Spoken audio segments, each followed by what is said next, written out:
Amo Radio Samoa.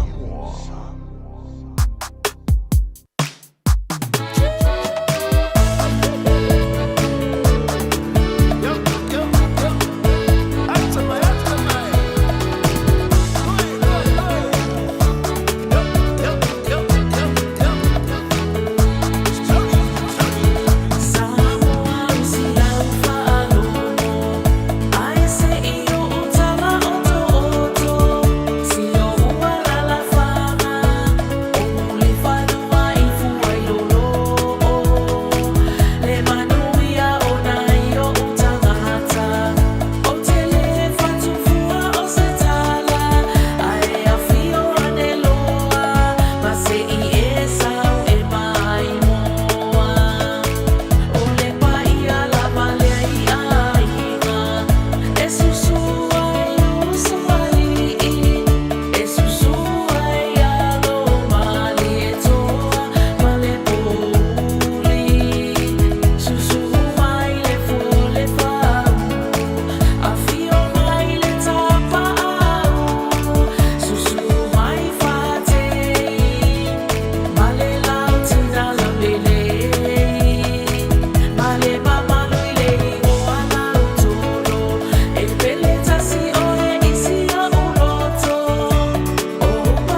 Ta pena sa lumana I manuia, masue sa whailonga I le soifua maloloina I le Skill NZ. O le nei whailonga o le mawhai ona e au sia se ngaluenga e maua ele tutongi e amata mai I le luas futala I le tūla. O lo o maua le avanoa mo e a lala New Zealand, whaapea fo I e o lo au mau I atunu I fafo. E tele fo I nisi mta upo ese e mawhai ai ona auta wina I oe. Pili mai loa I le ovad se lau, fitu lima wha, lima ono iwa. Pe e-mail I le info@skills.ac.nz. Mo nisi whamtalanga.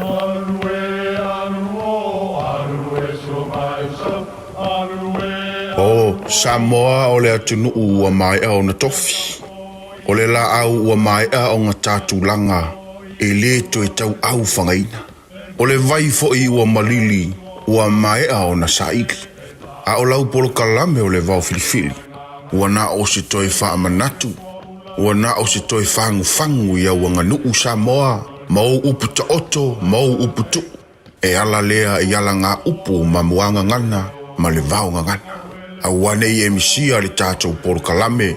Iafi o aso lua taitasi le itu la e valu I lunga o le Radio Samoa. Ia manu ia tele, lau mai moanga, ma lau whaasaunga Samoa. Talofa Samoa, wa ule nei o kāsputi alu, a wale sui ale ngila ura ule ki o. A eva mai ina se fudu lima iwa kolu, a mo, Radio Samoa, vevela a. Baby, calm down, calm down. Yo, this your body, it puts in my heart for lockdown, oh lockdown. Yo, you sweet life, phantom. If I tell you say I love you, no day for me, young girl, oh young girl. No, tell me no. Baby, come give me your lo. Tell me like whoa. Shawty, come give me your lo.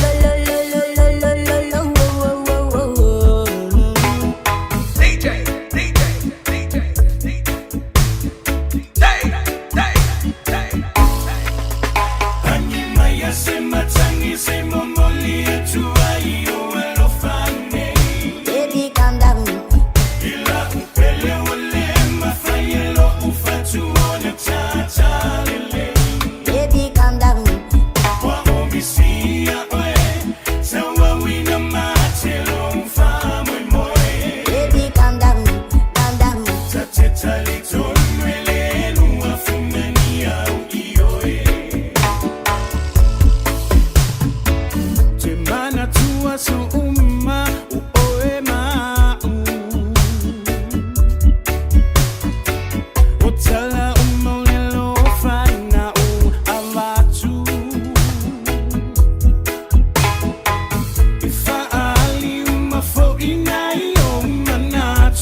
whaapepea na o whaamale. Ai ao na tali tonuina e tō fulana malona uinga o le tofi e le na o ni fōlinga. A o le alofa e mafuai, le alofa e mafuai.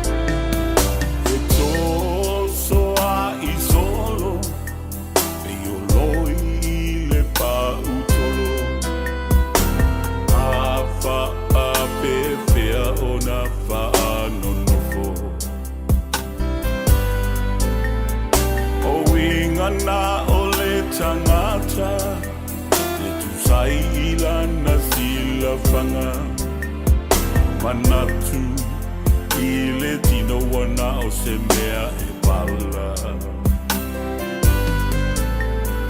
ai sauia e ola upele ai olo la lele tele manai o fōringa e te mata.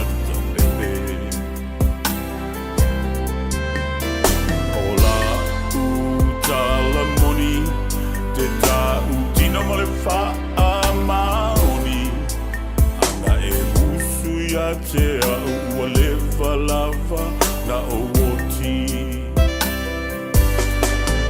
A ole alofa e mafuai,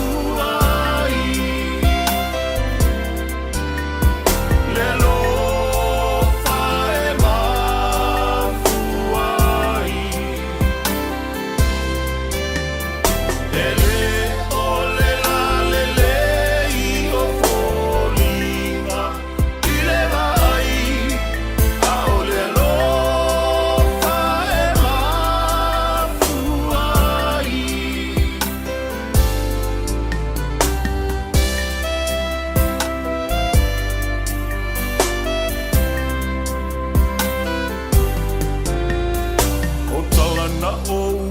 Mawaina mai misi o lo ainga fai mai o koe e te ipo i le saina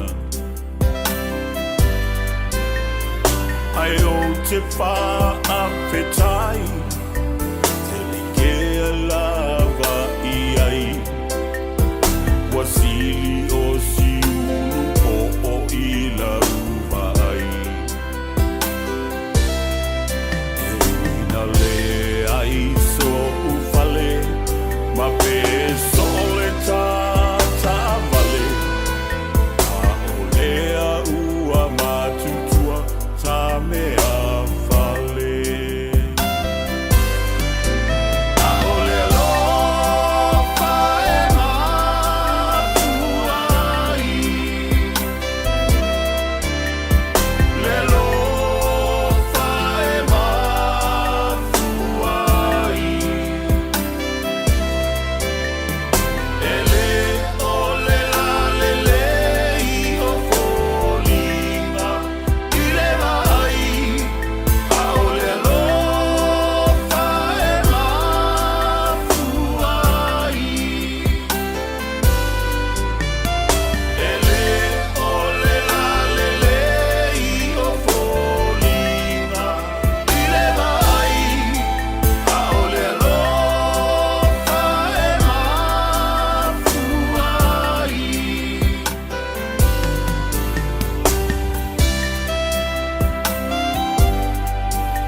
Silimoivo too.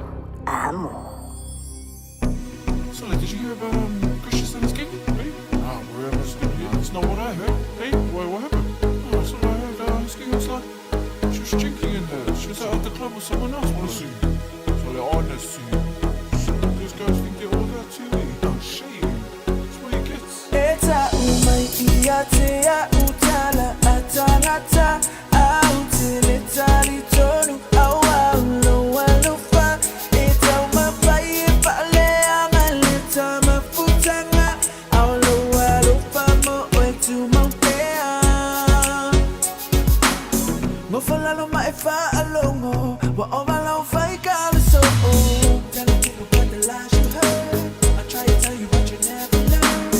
Fakuanga maokolinga awako kefabinga kuuloli mimika awa ekeika eva maile musika eta umaiia tea utala atangata autele tali tonu awaulo walufa eta umafaie pale amaleta mafutanga aulo walufa mo wetu maupea eta umaiia tea utala atangata autele tali tonu awaulo walufa eta umafaie pale amaleta mafutanga aulo walufa mo wetu maupea. Did you see what she was wearing? What was she wearing? Ew, not even. What do you mean? Oh my gosh, who does that with her? Gross. No, that's disgusting. Yuck. What does she have? What do you think she's doing? I have no idea. I'm not with her. Oh, hell no. Right, sis. Come on. That's it. It don't matter what they say, 'cause they will never understand. There's always that one person talking about my man. They be tripping, saying this and that, but we don't listen. So we paying them no mind. My baby, we just on that grind. Oh, you can take your negativity about it here. Only got room for positivity, that's all I hear. And need to get me through this night I have with you. Nakuuloli mimika, awa ekeika, ever maile musika. Eta umaiia tea utala atangata autile tali tonu awaulo walofa eta umafaie pale amaleta mafutanga aulo walofa mo oitu maupea eta umaiia tea utala atangata autile tali tonu awaulo walofa eta umafaie pale amaleta mafutanga aulo walofa mo oitu maupea.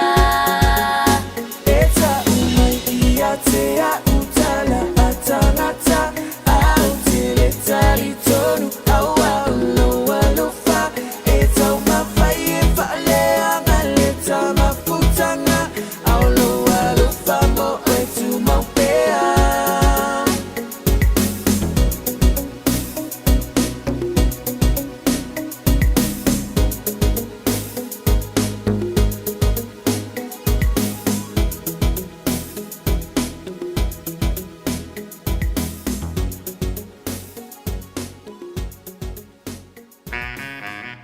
Good night, sweetheart. Well, it's time to go. Good night, sweetheart. Well, it's time to go. I hate to leave you, but I really must say, good night, sweetheart. Good night. Good night, sweetheart. Well, it's time to go. Good night, sweetheart. Well, it's time to go. I hate to leave you, but I really must say, good night, sweetheart. Good night. Well, it's 3:00 in the morning. Baby, I just can't treat you right. Oh, I hate to leave you, baby. Don't mean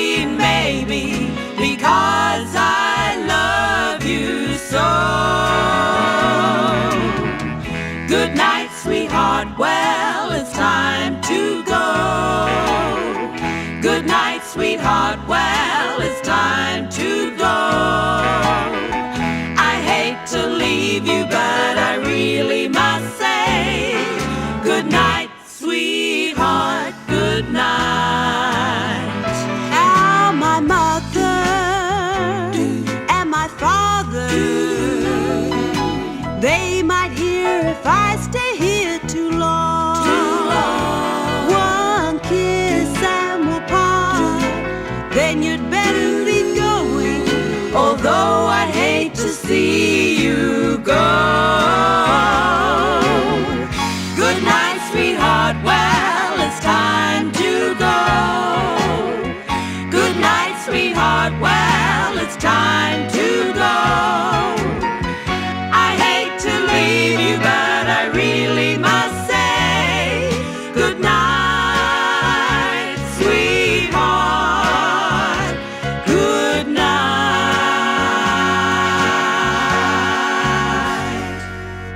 24 hours a day, 7 days a week. Radio Samoa streaming live on www.radiosamoa.co.nz.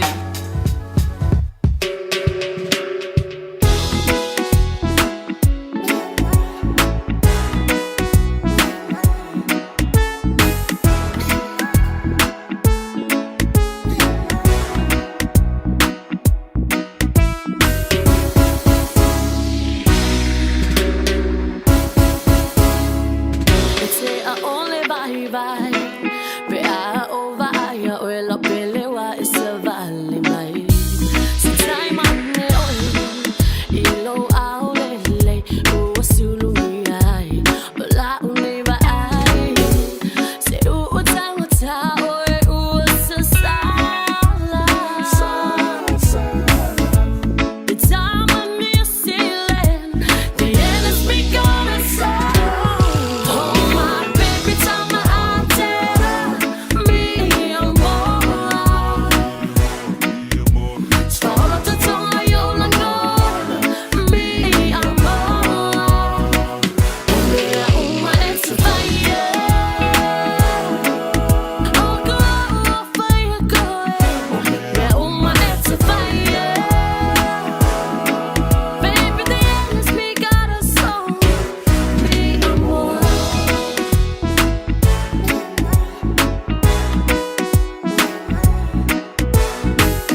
Soia e te whaatolo ulu Soia tau ane isi o ulu E te vai le matala si o ta mama te ine o le haoloni Afi afu solo ata maita Talo i le tupe me masania E te leto e ai i se wha i si au malo si lau rea tau sai Au e se panga o le alo fai o se lea tinga Talo fai la o pele pe a fai o le a wha atofa E le ngalo ilo umanatu o le masaringa i a suan Sa wha a pia lo utao i e tumau o e se i o i le oti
Ole aso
le pia mana tua le api api o le asonga fu na pa mai ai o le alanga ua ta ape ape papa ua ta fea o le tau o ua ngā solo solo ao le vine ula o lo ua whaano lo ulo toe wa momo moe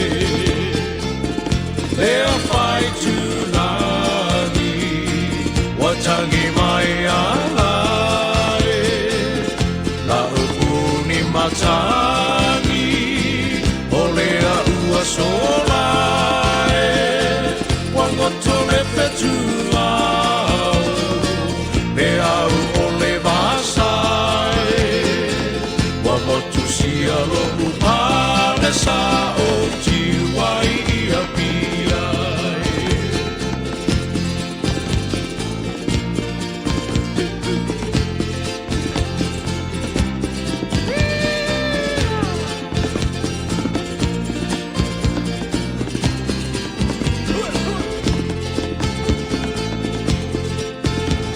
Vesili o le atu pale I le pale tolu le vaina le pa le nofo I fuai fale pa apea se umanu tafa o le tau o sia u te pa I le fili fili o lo uanga e moni e awa malanga atu I le malo si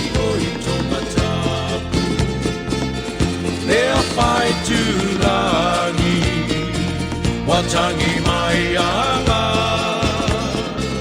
o la upuni matangi o lea ua sola wangoto me petu au le au o le vasai wa motu sia la upale sa o tiwai ia pia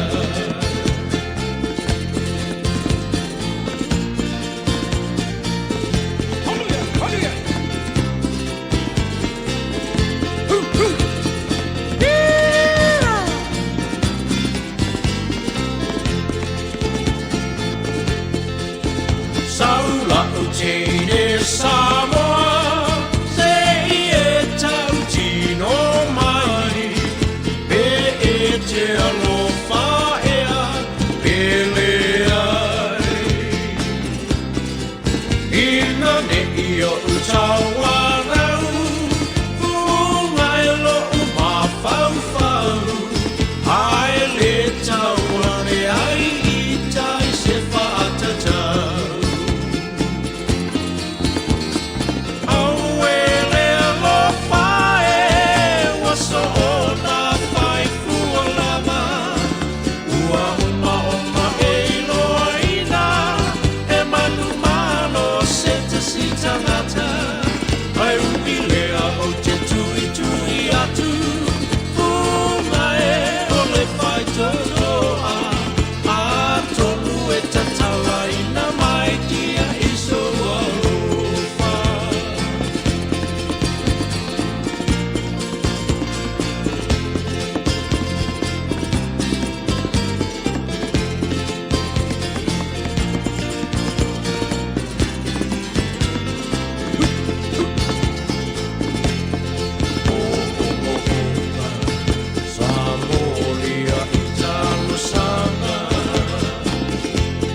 Sano nofo whaatasi le nei o lana a ole nei ua wala awina oe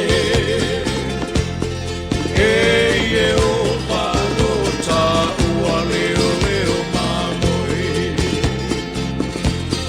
musure o I atu maletani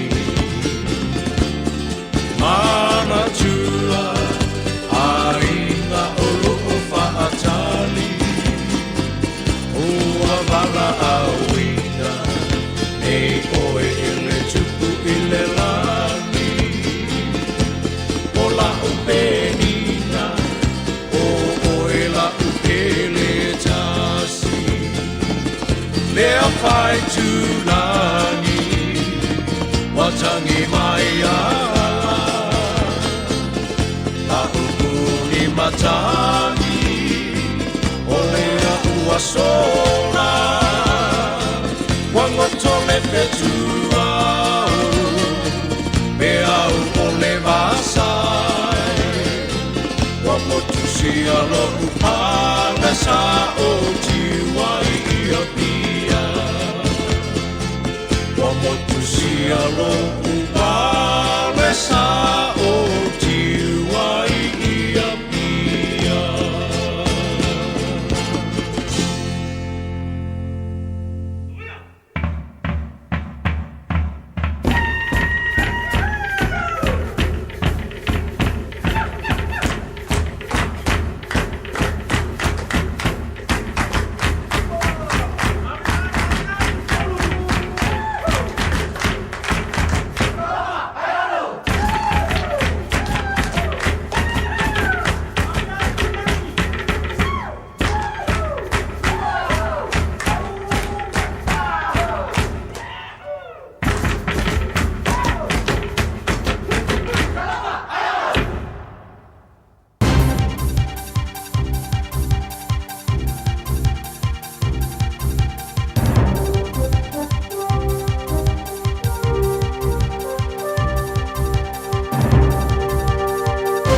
In this update, there's been tense scenes at the White House in Washington as Donald Trump and Volodymyr Zelensky's meetings ended in a shouting match. Trump and Zelensky met to discuss giving the US access to Ukrainian minerals in exchange for rebuilding Ukraine. The meeting ended with a press conference where they engaged in a dramatic back and forth about the nature of US support and whether Zelensky had shown enough gratitude. If you didn't have our military equipment, this war would have been over in 2 weeks. In 3 days, I heard it from Putin. In 3 days. This is something Maybe new. less. In 2 weeks, of course, yes. It's going to be a very hard thing to do business like this. Zelensky left the White House early with leaders cancelling a joint news conference where they were expected to sign a minerals deal later today. A man's in custody after an altercation which police believe involved neighbours, leaving 3 people with critical and serious injuries in South Auckland last night. A neighbour told our newsroom they heard screaming when they arrived home from work and they saw a person fleeing with a knife. Hato Honi St John says ambulances were quickly dispatched, with the injured taken to hospital. The suspect escaped the scene in a car but was found by Police Eagle helicopter a short time later on Takanini School Road.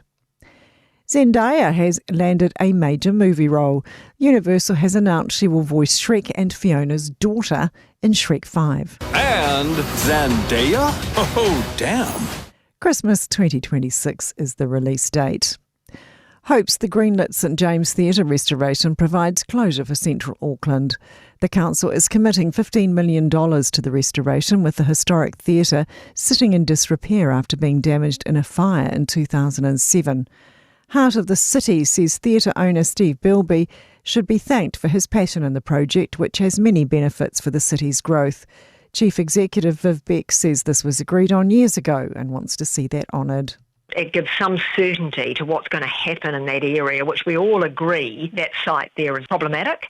That's news. In sport, local Sam Jones is the big mover early in the third round of the New Zealand Golf Open. He's 7 under par today through 13 holes, up into 4th place at 12 under, one ahead of fellow Kiwis Michael Hendry and Josh Geary. Korea's Guntae Ko remains the leader at 17 under. If you've been enjoying the high-intensity, high-scoring pace of Super Rugby Pacific, then you're going to love the latest edition of Super Rugby Opiki. That's the view of returning Mata 2 assistant coach Blair Baxter. Their physicality, their speed and power they're generating and not holding back anymore. In past, might have thought about reserving some intensity, but no, they're like going hard at each other, and that's really, really impressive. Mata 2 hosts the Chiefs Manawa at 2:05 in Hamilton. That's sports. I'm Sandy Hodge. Malo soifua, ol se fufonga Samoa, Radio Samoa, tasilima iwa tolu amo, se kia Radio Samoa.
Radio Samoa.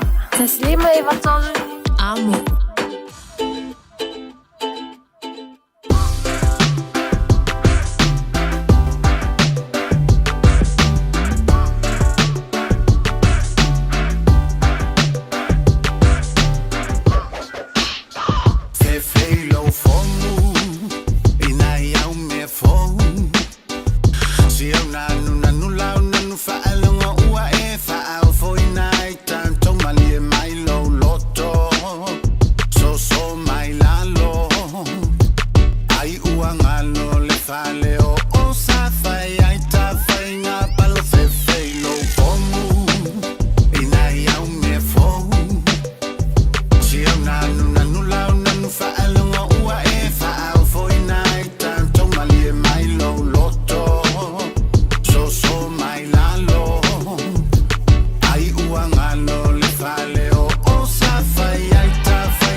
hours a day, 7 days a week. Radio Samoa streaming live on www.radiosamoa.co.nz.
Maya.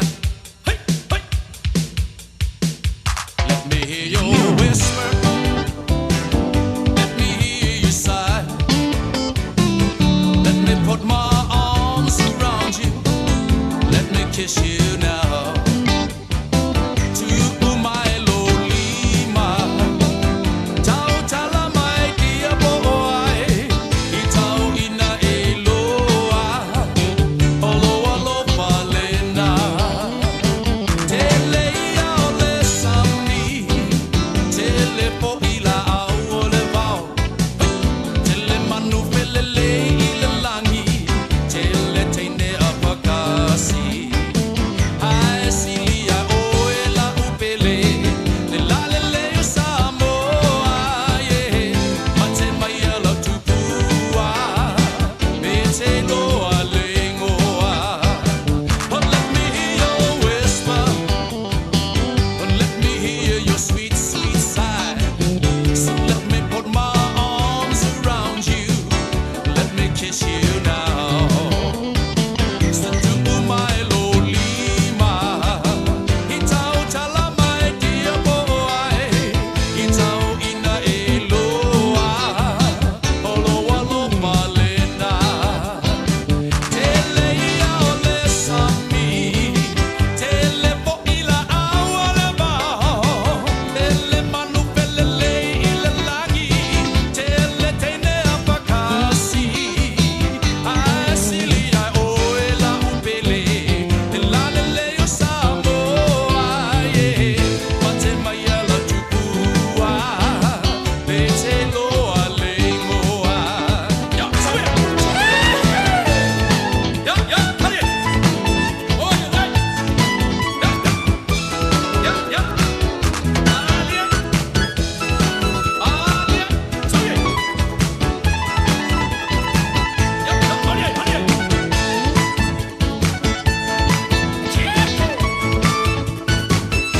Ya, ya, ya. Hali. Ia ue siva, siva Maya. Siva Maya ia mana ia le tatou aso. Siva, siva solo. Siva e lunga malalo. Aue ata, ata Maya. Ata Maya ia mana ia le tatou aso. Ata, ata solo. Ata e lunga malalo. Aue lue, lue Maya. Lue Maya ia mana ia le tatou aso. Lue, lue sono. Lue e lunga malalo. Aue siva, siva Maya. Siva Maya ia mana ia All I hear is Radio Samoa, Radio Samoa, Radio Samoa. Tasilima iwa tolu amo. Radio Samoa, kasilima ivokolu amo.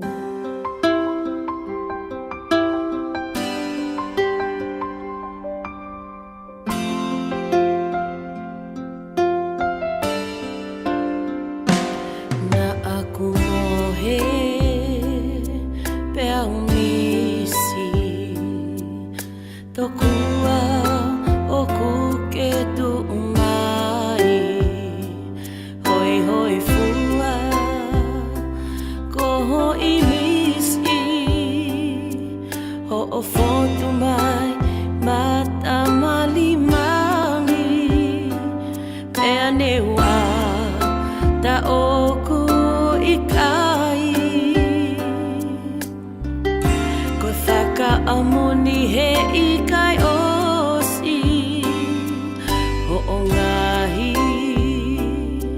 to onga oku whaka ngalo ngata langa pea hoku mafu ho o hola kali aki mai au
si o fia si o fofonga.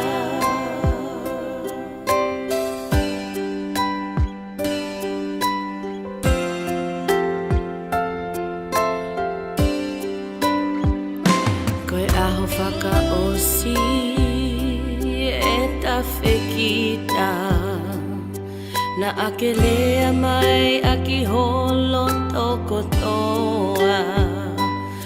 Fie mali e pe si e kutama teo mali mali pe i hao si tua pe alta foki o alu lo i mata ia alu au ia kake hola ko e kutangi mo whakaamua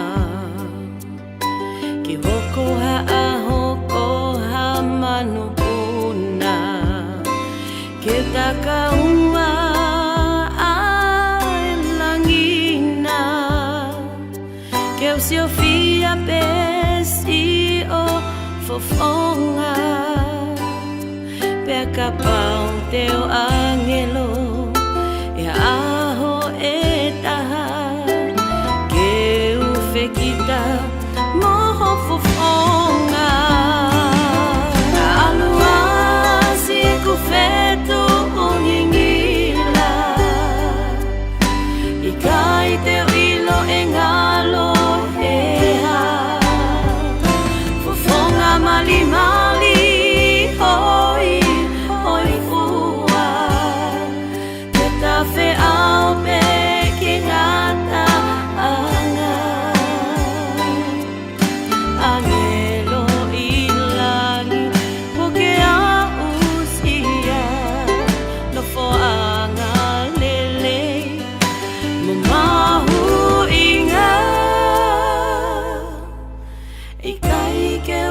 tatali que si o fia si o fofonga.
Ia e mafuta mai Ilau whanau mai mai, a whio mai, a whio mai.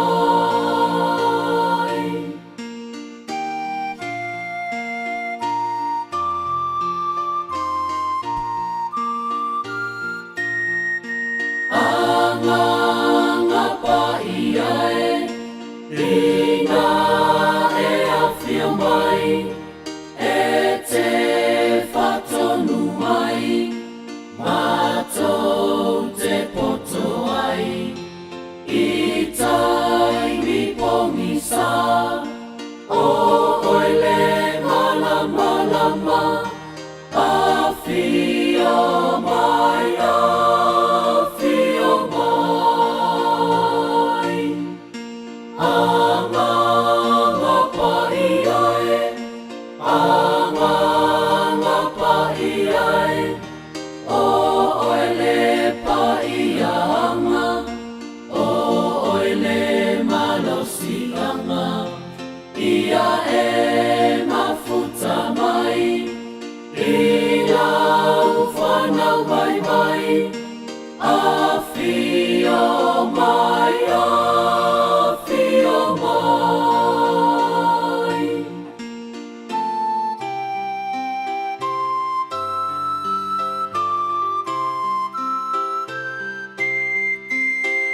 Anga pa ia e, ina e a whio mai, pa amano si au, mai lau nei whanau, ta imu a pea oe, no mātou wha moi moi, a whio mai, a whio mai.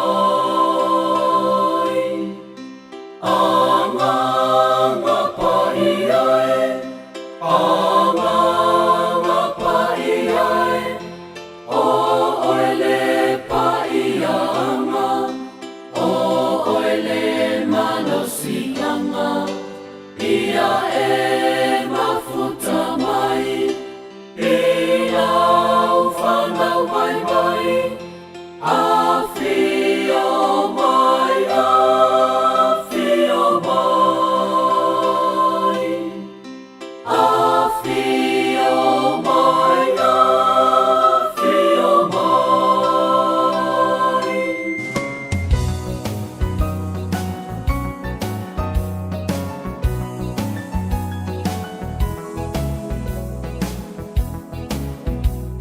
Ta leilo a fuafua lau wa umataua o olea le pungai ua e whaapea mai ai o whea lo wha maoni o lea lo wha e tau i le oti ta lo wha i o manatu o lea wa e tu i a lo whatu Mana tua le amatanga Iau pumau i noi mata Na e whai mai e le ai Se unga o la tā mawhutanga Wa e loa nei leo langa Ma ua sui fo i o lo uanganga O nei mau mea na o mana o i ai Wale lea uma i le ala Ia, talofa lava le pa ia mawanunga o le whaafonga tāpua ia mai se fo i o le sila mai moa. A le atunu pele Samoa i tawhai fia o le lanolangi ia mai se fo i le nei atunu. Ai wa e fiu e whakarikaria ua i sa ienga i whiau matutuangia le maalo fia o le nei fo i tai au. Ia, ai e whawhetai i le atua o le ua tātou toi whi. Roi, malo a fua, ai lao tai au ua maua. Sula fo i le lofa mo le anga le leo le atua i lona wha maoni ua teitei mai e lau tau soifua. Ia, ma se malosi fo i o le au au na nei. ia ua tātou toe whelua i hei foi i lumo le nuu ia ma tātou mili a la whau i pu e o manu ai le o pu e o mala aftai le tua sa ofa la le i lo o lofa tau muli pea ia Samoa ia mau malawali i e malau tamaitai ma i tātou umba tai le tua o malai fo mai i whanunga le atunu le nei fo i tai au le sofau o le astona ia so mua mati o me o le aso mua mati e whana nau mai ei me o tangata tau whapili tau wha fo le ele tau wha sisi ai pe fo le e ula malato me whai o tangata mali a whai mai o le mele a whai a e mo fo e se le me whai ia le nā tai le tua au ria mai ia le masina lona tolu o le nei a tau sanga fau lua fe lua se fulu ma le lima le savalinga fo i ma le folaunga le atunu ia talo ia folau i lang ma ia le atunu ia e ui no oro o iai pea ngasi o ma lo i le tātou atunu ai tātou te talo ma le whaatutua i le atua ma whaalango i lana musumusunga ma lana taita inga i o tātou teitai a o le tiu te fo i o i tātou e o le tātou tu ua lalo lava i ai a matu fo i le fautuanga a whaalongo mai lava i au ngā ma le lei i a whao ngā a whai fo i a watu a tu ua i pe iu au tafa i ei le aso ma le taimi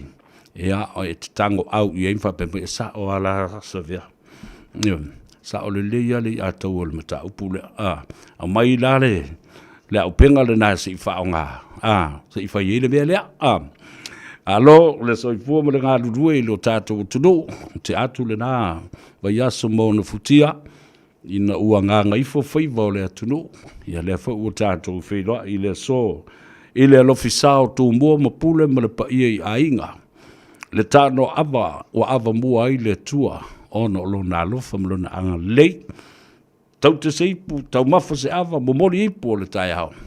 Ia a o whaafonga ta pua i le atunu. Le tā whatolu o le tātou vānu nofo e le mawhai lava o na tuua.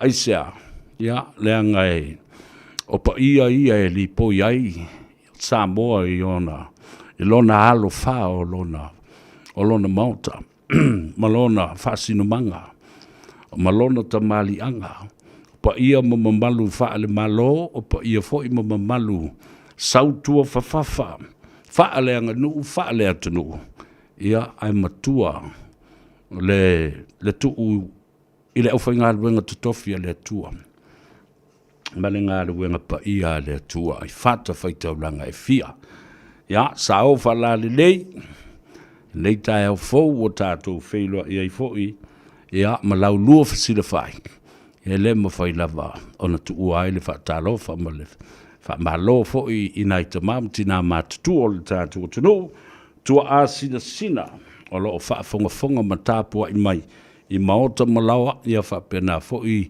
maota ngase ia o whale fo i o tangata matua o tau si ai o tau ia whaatalo whatu le a tau sa vea i lo tau pa ia maua whaafatai te talo maafe mai ei ma whaamanuia ia le nei ngā luenga, o alo mata ma whanau o Samoa lo tautuaina, ia le siu whongo Samoa, le radio Samoa, lima i watolu a moi au kilani. Ia whapena fo i ma le tātou Facebook page, live stream, YouTube channel, ia po le alawa le format. O e mafuta mai ai, Instagram, TikTok, o whalangunga uka ka pe fole le Donald Trumpet, ia le fo le TikTok.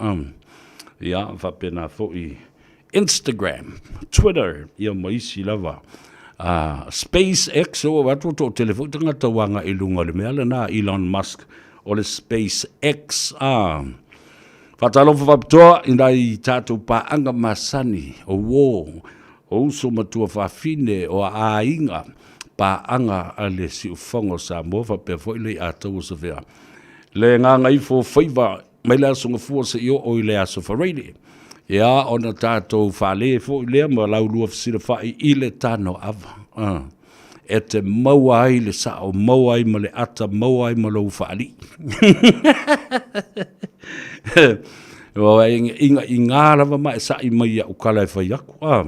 ia le wa fo le nala ia lo wa mi vale fa talo fa ele autustus amelia fa moana le wa ai tu fo wa ia le umono autofia vea ma foi lau tusi o le tato au faito fa ia male au faita tala male au fai upusa male au palau vale ele le u ma me ngai le me se me o ke polokanga o te fifi o te vava ia tu lau tu singa vole le au fai upusa male au palau vale le au tau ai ma e te loi nga o tingi po o ala e whiwa i malatou ele ai ni whai ai i tono mea o kingi pūpū e ane na whatalo whawapitoa pe a whai whaato a ki mai leo lau leitio i tawhai fio le lalorangi o loo ta se ai ma ta ape ai ma nopia i ai le po i o Samoa whakoe kango koe o mea kule mea accidentally ai taulo malau wa ai ya le ato sa de mal por kalambe le Tanoa Ava mai wo ya manga ya la ya ku olo i awa le te mile nei o tala to inu mo lo matua ye ba to te fe lo ai mo o le moli la to vai ya ma to tala no matali fe mai ke lo o sa ve se wa ka e fa fil screen on mako TV le merko ingale o le fe o so i fa ngai ka maki lu mai kolosi fo ma pasi fo lu mai ngau wale lo poloka mai ele va ayer ko inga kongi lo ko inga le fai au po le po le ase me pai ya KLTV ya ko sui mai screen fa ku ya fai ka mai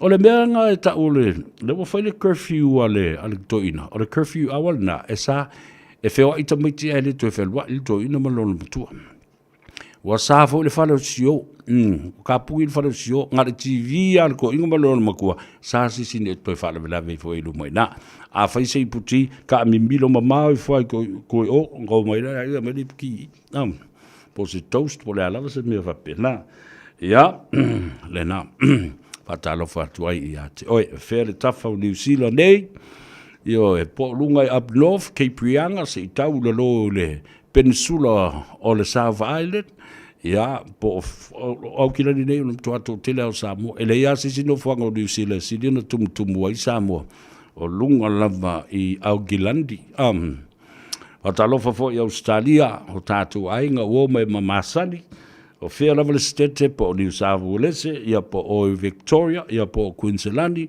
Perth i Western Australia fa talofa atu Northern Territory no vavai atu nafi e to tele tangata na e iai le aing oile whaiwhi au mara nona whaletua. Ma le ainga mai nai Northern Territory sa avatu le lātou pusa vai o le ola i le tausanga na si ma vai atu nei. Ona o matua i o ofo o vak, oi, e iai ngi Samoa i nai le Northern Territory, a wha mai yes, e iai le kalesia po o le e whakasa e po o le me totisi. Le nā olo iai, pe nā olo se furu e amata whale. Ia, a vele nei te mi whatalo whatua i no whanga mautua na o Australia. Olo iai o tātou tangata, wala lafi ea i nā, wale o koe fiongo ngoi fo ilunga. Le inkere fongi e mawai ka masaonga awa fo i. E alanga le inkere fongi, e leo koe manga nga o koe viria kung kanga kai ka ua kung i whara velawe whasa mongi i maliu po angi me whapenga. Angi sao whai, angi whalu whalenga fo i le whale sala le whai. I, le ala o tau ilo o mawhau whasto. Le pa ia i ainga, le whare fitu maha lo le usonga tuila maape. O le whanotanga o tau le nae whai, le se toi tilo atu nei i ai. O le whanolea, o le whanolea, mo le tātou wha moe, o le tātou whalesa, o le e whakasa, o lo whatino nei le teimile nei. Ia, e tā ua tele, le whai o lo sao, o le aso tonu, oi lei o tai au. Aso lua mati o le aso sa, aso sa ne na tai au, i le tau le tu lai ono, o le maota o Samoa, ia o le awhai e, ia le tātou whailo inga le na, i le aso tai au, o vai le sa o kere o lau kala. lo toi fa manatu mai e te au le telefo nisi o Samoa ai le se tala sel tala na le te vatu nei o mamao ano no fo ia mamao ia me wongo fo o le lato mau ia te lo sa vea ia o mona fa ia tu la fa na yo tatou te feola i nei ma tatou feoti ia i nei sisi toi mafu fa watu i Samoa fa ko ia la le me o fa penga inga faile me a fe mai ia le to inisi yo le to inisi o matou a inga o fa le ia ni o to tau a inga fo le ni tau songa ma le mai ia pa wai o le mea fo le nga va me alfa nga ki o la ki nga feo kiloma ko makua ia ma feo ki ko mala ko makua ia ngar ka wa mi sal me fa ia lo su lo me o la lin ki ala ko fa tu talo fai ka fa longa la ia le la o lo nei ma mautino e ia tu a inga fa pena e tā mo motua le vānu nofo ma sootanga fa le toto, fa le tino, fa le pau, ia po le ala. O na fuli tua tangata e umai alo tua. Ia na o ala, fai me fo se fa la ve e tu sape la tamai sootanga ma mea fa pena. Ma kwa sorry we fa o le ko e ma se ko kia mai pe pole mai. Fai ale me lo to le tangata la to.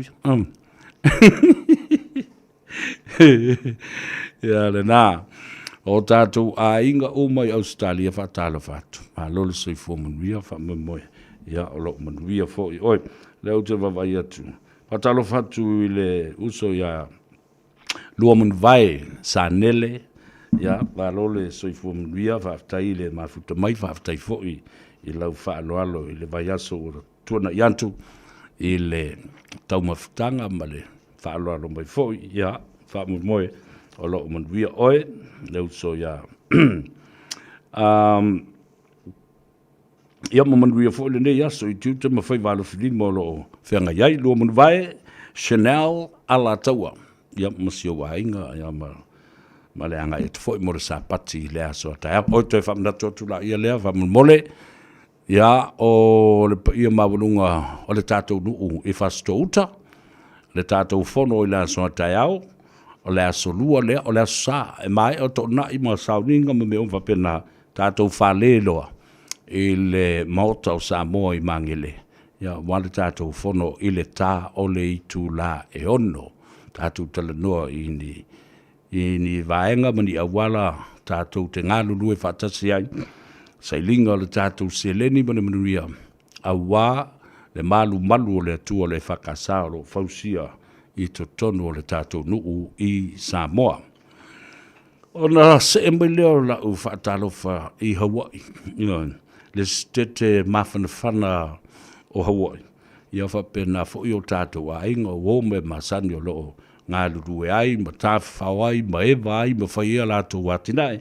Ia e pei fo na iai i alo uso e kabineta. O le sifi le nā, o le PCC la i, talofa kabineta, langa lele i eise whao i talofa cap ia ma le au whinga luenga umalawa a le nuu o Samoa ia telefu tau sanga o ngalua i nā le nuu o Samoa ma sisolo ai le ia ma whaasangiki e whaali le pea ai pue le akai lima sfukala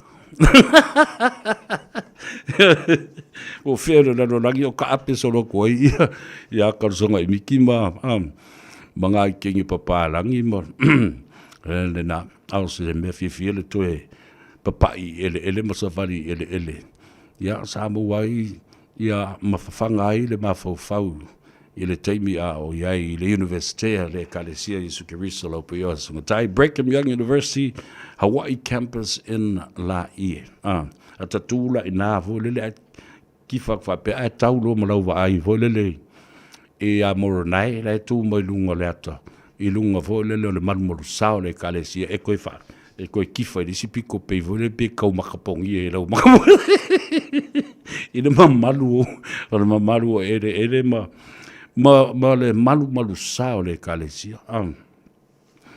ya fe wa iso lo ai si o sa kafi vo le sia wanga sala ngai lu mai i ma ya o me fe il tangata ma me fe la lo nei ya fatalo fatuai kapineta Ia, whapea fo i le mamalu le au whainga luenga ale maota o Samoa whaaftei tele mo le whaaloana. O te tau no uloa, ai la unga lo ma kabineta. O te tonu o le whale, ua silia po le afe mon tupu tangata. Ai tu whaapitoa la vailunga le uso a kabineta tawana. Ma whaila na whaaloalo. Ladies and gentlemen, we are here today with one of my dear friends and a gentleman from Auckland, New Zealand. He used to do this like 30 years ago. Ngā luenga le mātou te whaia nei. Ngā luenga le na whaia le tangata lea pia umana vasenga. Awal melna e whai. Mai lau schedule fo le lau timetable le vai asu. E se le teimi o lectures, e se teimi o tutorials a whaila e tolu le wha i tūlai te malo loa. Iona e lola ia le e te ngalua ngā tei. Ai te tongi oi. Se sila i le pora kalambea le e kalesia. Ai te tongi e tuai ma skolsipi e te maiti o le Pasifika, le kalesia le Pasifika. E o lama fo i te ngata le lotu. O tupe lava i aso uma, taimi uma, ono le pora kalambea le kalesia, mana fuanga alu mamau fo ile. And it was so good to see some of the old friends mai lato uma, sa mātou ngā rurue, tā pese, pepese, sisiva, au sisingo tole o, te mana tua ino o tue sa vali atu. Ai o taulo i le nofuanga o le canoe show. O se tasina o show matautia lava e whaia le au. E sisiva i lungo vaa. Ia o lola ina lue fo i le vaa i a sou le sami. Ia ko kofu kere fua ia le sami. Ia vai. Tani e siore mai. Ia vai. Mai nele o koe o mele songa i miki le ka ke ngoa i le afo i le sami i le vai le.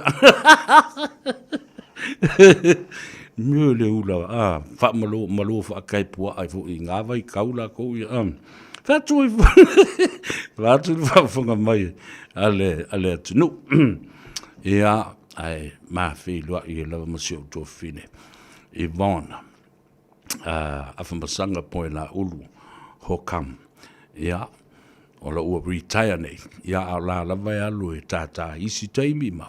So ni fo i musika e whaia ale PCC, the Polynesian Culture Center. A whaila e tele, a whai daru oi. Po o whea ke aru ai, a whai e tele i o le whaafifianga le na ale e kalesia Yesu Kerisa lau pia singo taimi tama matene a onga.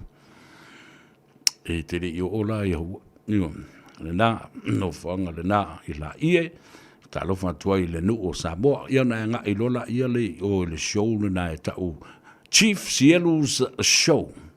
Beautiful. Ia stasi fo i uso. O mamai o le uso mamai sa onga fatasi, sisiva fatasi, ia mangalu lue fatasi.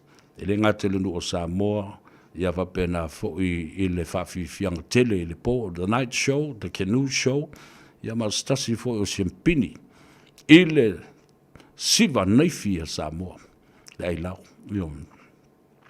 ia waftaili le whaaloalo fo i chief, le anga le lei, ma le whaaloaloane i le po sa tātou wheido ai ai. Keep up the good show and the good work to entertain people of the world and people from the Pacific. Ia le nā. Amelia whaamoana, tālo whalava, Catherine Tariu Yosia, e fōu tangata leila wawa ai, o le whautu inga mala, tālo wha lau sunga i leri i whaifi au, mai marol se vole ato umalau pokala me ona te mai la ia lea o lo o sungu oi ma tato paku mo ka o kai tua ma kua banga i kele ngani ya ma futa le tato nu oli ya man real pokala alo fat tato nu oli ya te utou o oi fo yo ole mopu tau le langi, talo fatu Simeona, talo fatu fo le uso ya la mepa, ya fa pena fo i le uso ya fata,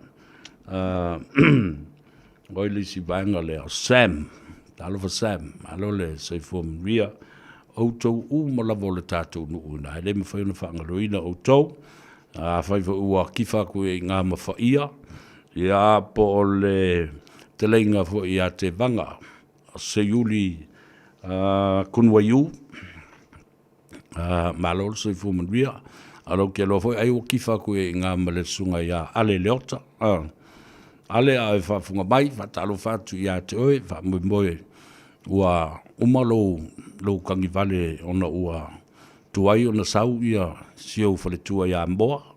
O Steve vai au, talo falava Steve, Eta, Ama Mua, talo falava, good morning, Savea from Perth, oh my goodness, you're watching from Perth. O Sui Futinga, watching you from Hawaii, talo fai, yeah, aloha to you and friends and families, and Nuausala Ropati, talo falava, watching you from Anaheim, California. Yo, e fo se temi o papai atu nai I porokiki a le malo tele o Amerika. Wa o le vai aso le te nei. O se vai aso wha no tele I le malo tele o Amerika. No. E ala no whai atu le wha no anga. O lo tupu mai. I le lava ia so atu na tua. Na tutuli ai tangata o le FBI. Ofisa su o le FBI. O vai le afe mon tupu tangata. Vai aso na te nei, tutuli ai fo I tangata, tolu wafe lato, general inspectors of the military officers. Oi, sorry. Tali Malay, talo falava tali, watching you from Hamilton, fatalo fatu lo tofine, Ainga, Gerard, I nai Hamiltone, o tui fanua, Fesolai, talo falava malo so I fu manuia, Weta Schuster, o I fu ilea, o Filimaua, o falai fai ai, ia wawai I ngoe o mai ngere, o kau ai ma. O salai veve papali I seumanu, talo falava malo so I fu manuia, Amelia Whamoana, ia o Popi, o Ileai, o Pupi JR, Pesefea Manea, talo falava. Si o tō whine o Fortino Josefa, ma Erolini, Josefa, ea maleuso, ea vaisi ngano. Timothy Duffy Wilson, talo falava brother, muli anga tele e te wati sequini, talo fa, malole so I fu manuia. Ele ngata lai lungo le tātou, please share our program. It's really nice to share our program because I always want to explore things and how people respond to the issues that we talk about and discuss, especially the turmoil in terms of political chaos, political turmoil, political crisis in Samoa.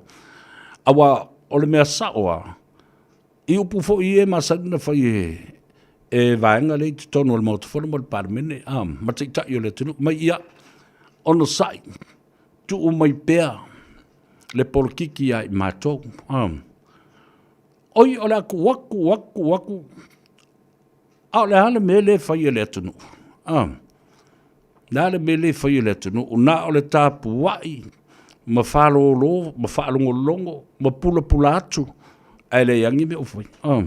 O eti leofa, ia po leofa, o alosina ati talofalava, Vavao Junior, po Vavao Junior, talofalava, o masi aso Itamua, o Vaine Tovi, ia whapefo ia le tuafina Maria Newell, ma Vito Leo Senifidi.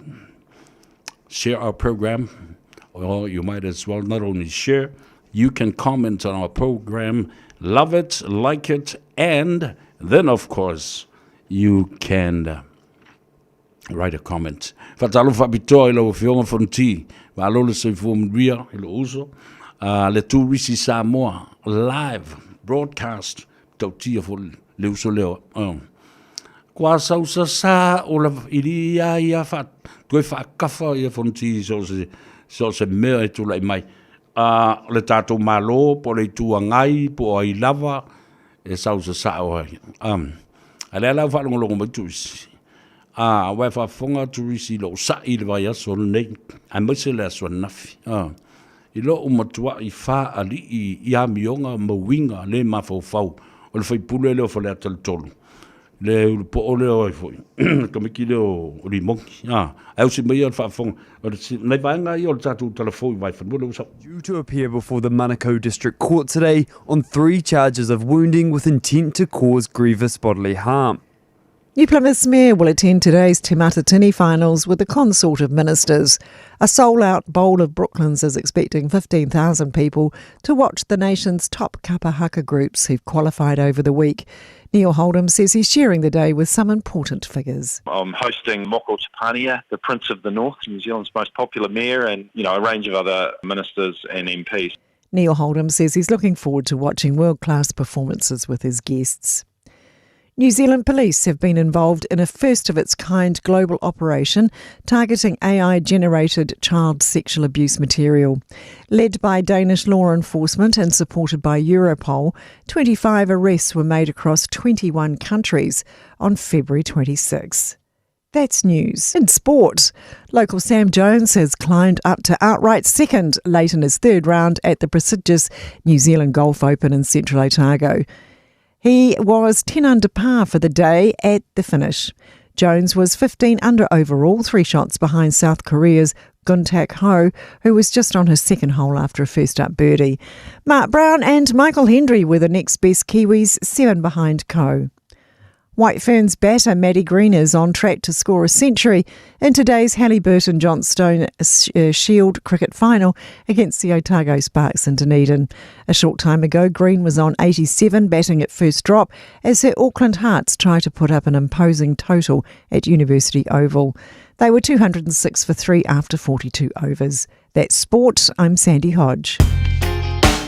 Radio Samoa.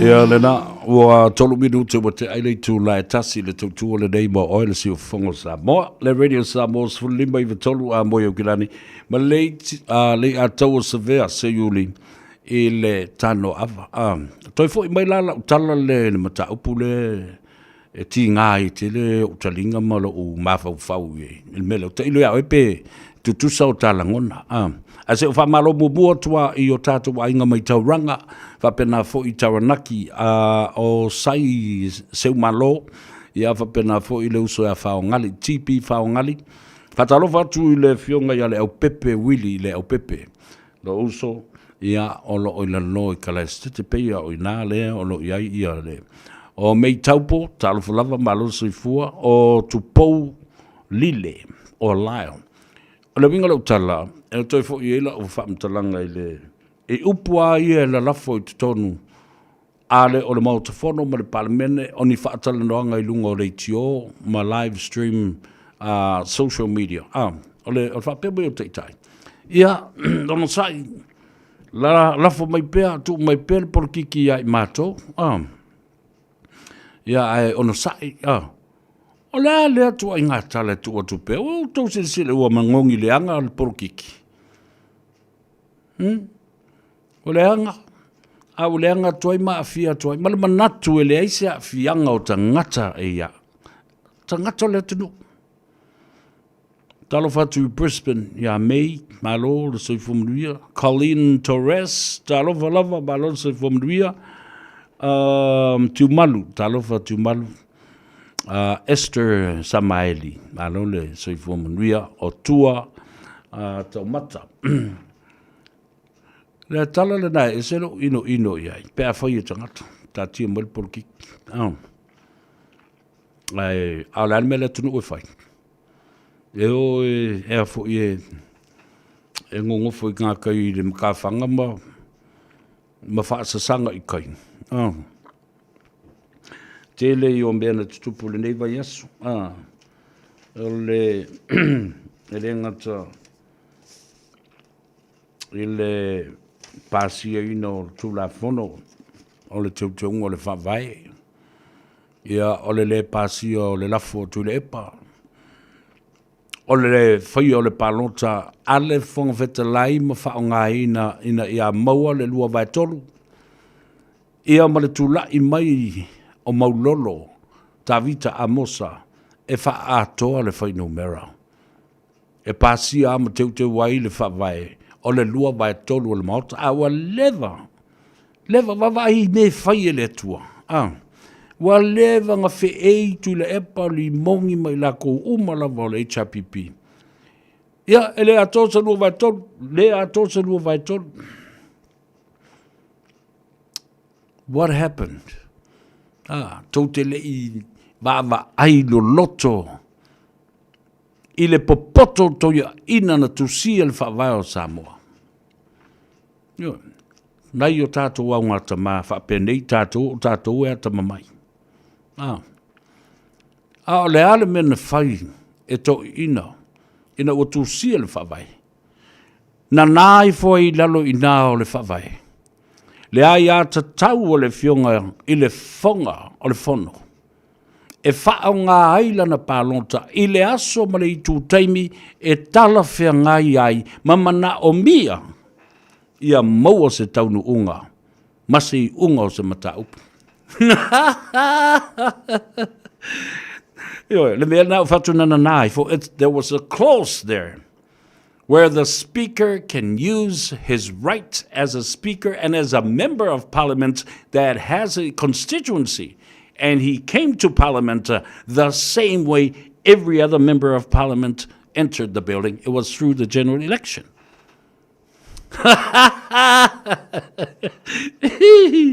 Oko kai le whainga le tua I mawhau whango to ina nei. Mangai pālangi sa soso ni le tātou whawai. E matau tia. Se unga lii fui fatu. Au tonu. Whate ia, tālo whalawa li, malo le soifo manuia, o sai seu malo. Tau si sila la ia. Whesiri la ia le o la wali ia le chapipi, mali mongi me la oe awen whamsino. O soli e le whonga whatelai, le whawai o le atunu. O whao ngāla na pālota. Aia, sau I lalo le vaenga o le whawai o le malo Samoa. Vaenga whasfu mal wha. Pui tas. Reo ngao ngi mea tātou te visi e. Tātou te mālamala mai fōi. I le whaavai o le tātou atu. Ua pēr no fōi atu le telo tau sanga. Samoa I le titi ai wa uma na vavane le nana. Ioi. Wa uma na vavane. Ma te mau lana whaavai. Tusia. New Zealand does not have a written constitution. New Zealand kanata o nisi nei o atunu te tele e le aini o lātou whaavai o tustusia. E whaalango I lunga o I unga o whaamsinonga. Conventions, hands-on, o I unga o upu whai o malo. Ia whapena whoila ia lea o na whaa moe e le document lea ua tā ua nei o le Treaty of Waitangi. Ti iriti o Waitangi. Te tiriti. Wale kaukariki I. Tā lofa urieta. Ionia Talo, watching you from Invercargill in New Zealand. Yes, the lowest part and the coldest part too. Invercargill, Dunedin, Otago, and Kalofai. Talofatu, ia tau, lepa ia maulunga.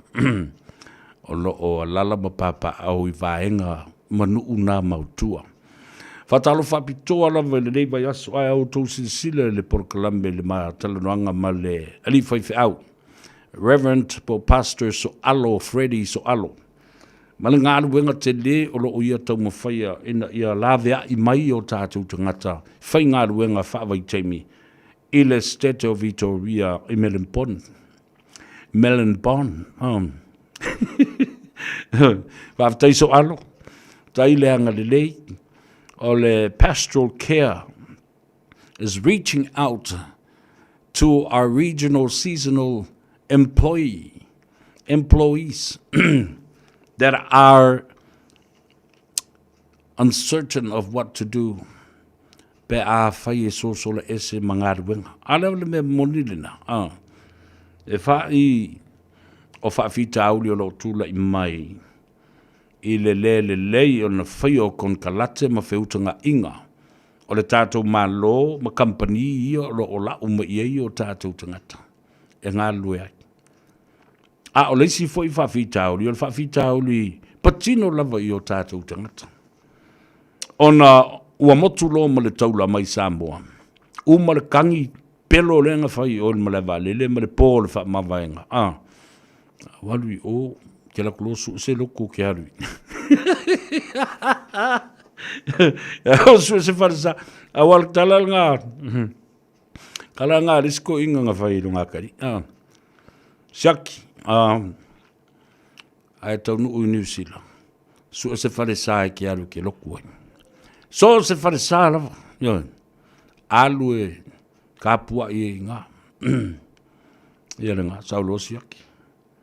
Ia alu siaki le. I le PIC sa i Newton. Laku siaki, e mua la tau siaki i le a fo i le. E ili si whale ngai luma mai. Ai, o le asa mua na alu siaki, o na whailo i ma le to ina matua. Malo lo la ua.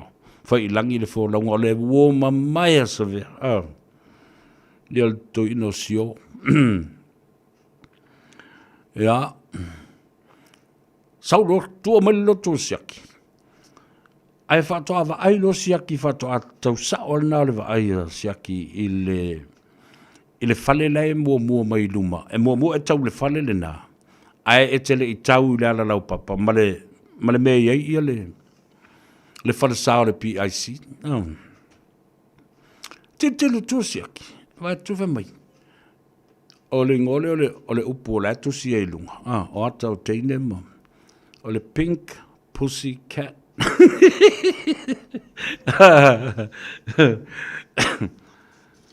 Ia, o loi le siasa.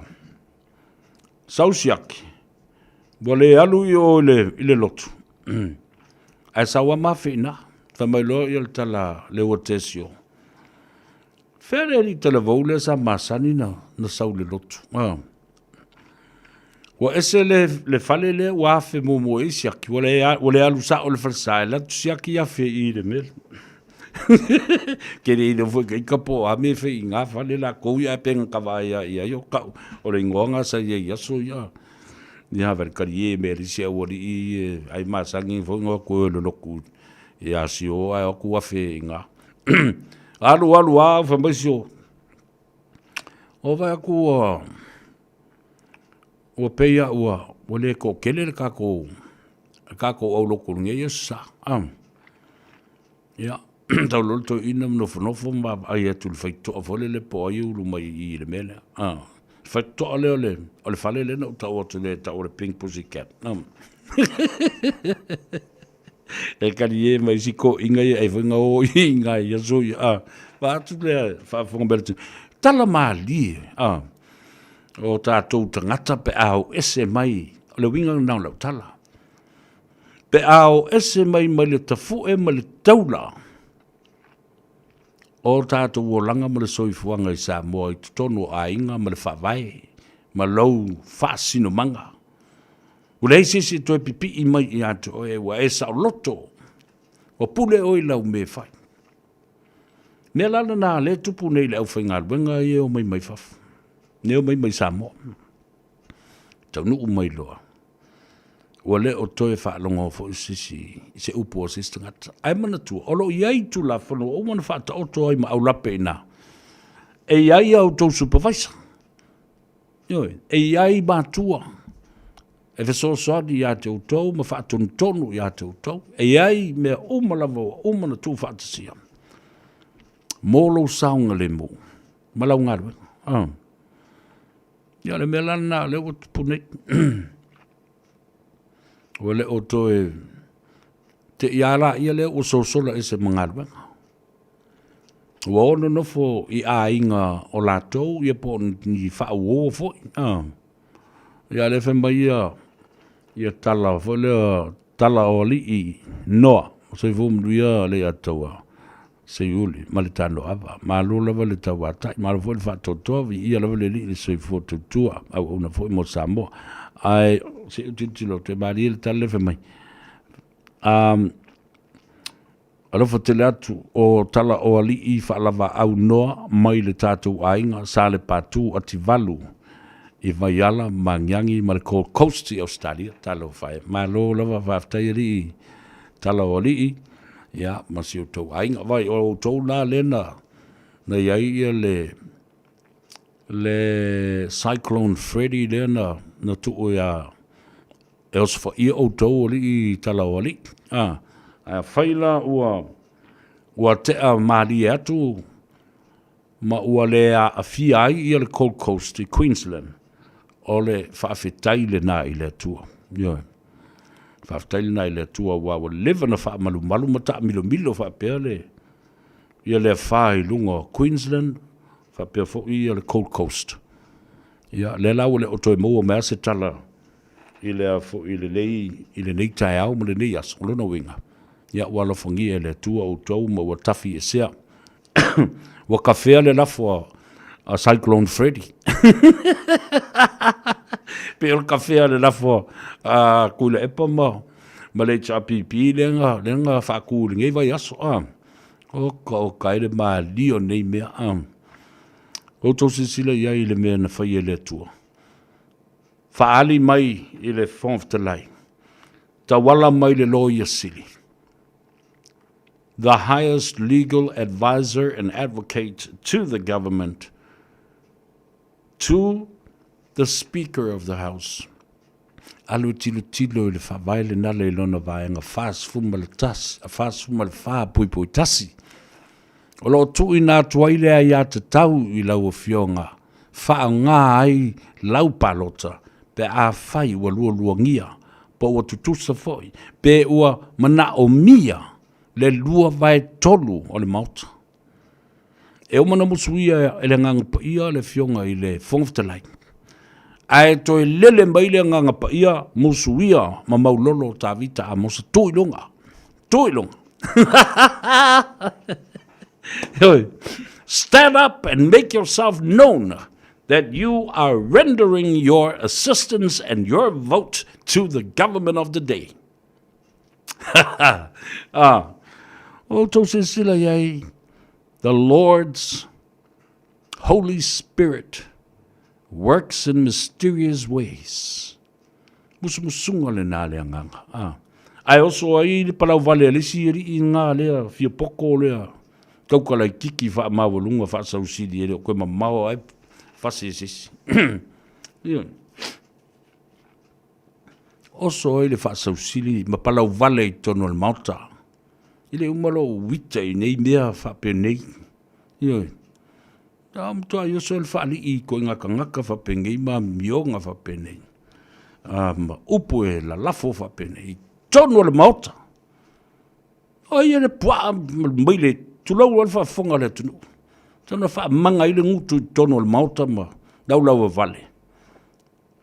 O ai lai whai I le whai pule matua o le lato vaenga wha upu whai. O la no whi au.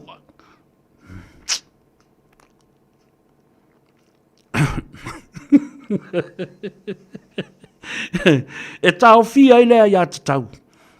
Ale sunga I le tuisa maulolo. Whawhetai maulolo. La no whi au. La le me se e tono le pati. O lo taulangi. Ma whai mai, o le pati e pui ai atu tau o tangata. Kai ngoi. Tale. Tua mata ngā tili. Talo whai le tu malo whaleata le tolu. O le tu malo o le whaleata le talo no atu. Masiasi.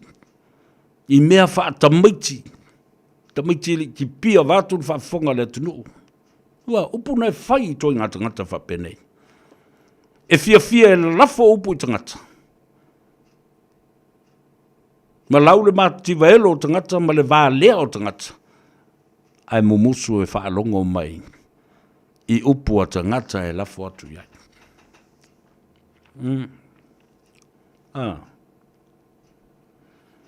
Quick to take the credits and never want to take the blame. Whalongo puna. fifia tele vivi I lātou mo tau atu lātou mele le I whai. E tau atu rose me seme sa lātou mele anga. Matua I iwi mata matalinga e whalongo mai ai. E misi ka ngaka I elua koi upu ka whale ke kea. Naka ele...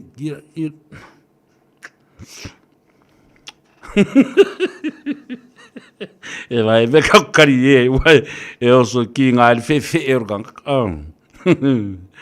Ia rena.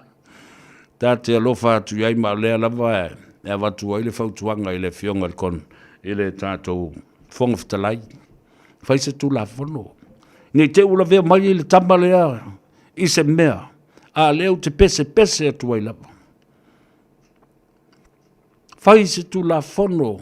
E pui ai le mamalu le atunu. Ma o a I whaipule le nei I a lātou māmalama le tausinga le vāna nofo. Ma tangata lau tele lo iai tu la fono tu mau tu la fono tawa lo am yonga whaipule. Ina I ava ma whaaralo ile lesi whaipule. Sa mea saola le mea lea na whai nei le whaipule I a maulolo. La vana ila tangata lau tele. In the public domain, ma le pua alea malana tala I whai ine. Ia, tu lau whalea talo. Se mea le leila lo tō whaafonga mai, o whea tangata. O le whaipule leo le pua. Tu lau al whaafonga le tunu. A miu pua. A miu tu whanua. I le whaapea se anga ma se tū. A se tofi o le tū malo. A lai whai lava I le tangata o lona uso a whaipule I to tonu o le pāti ma lalo le whaamalu e tasi.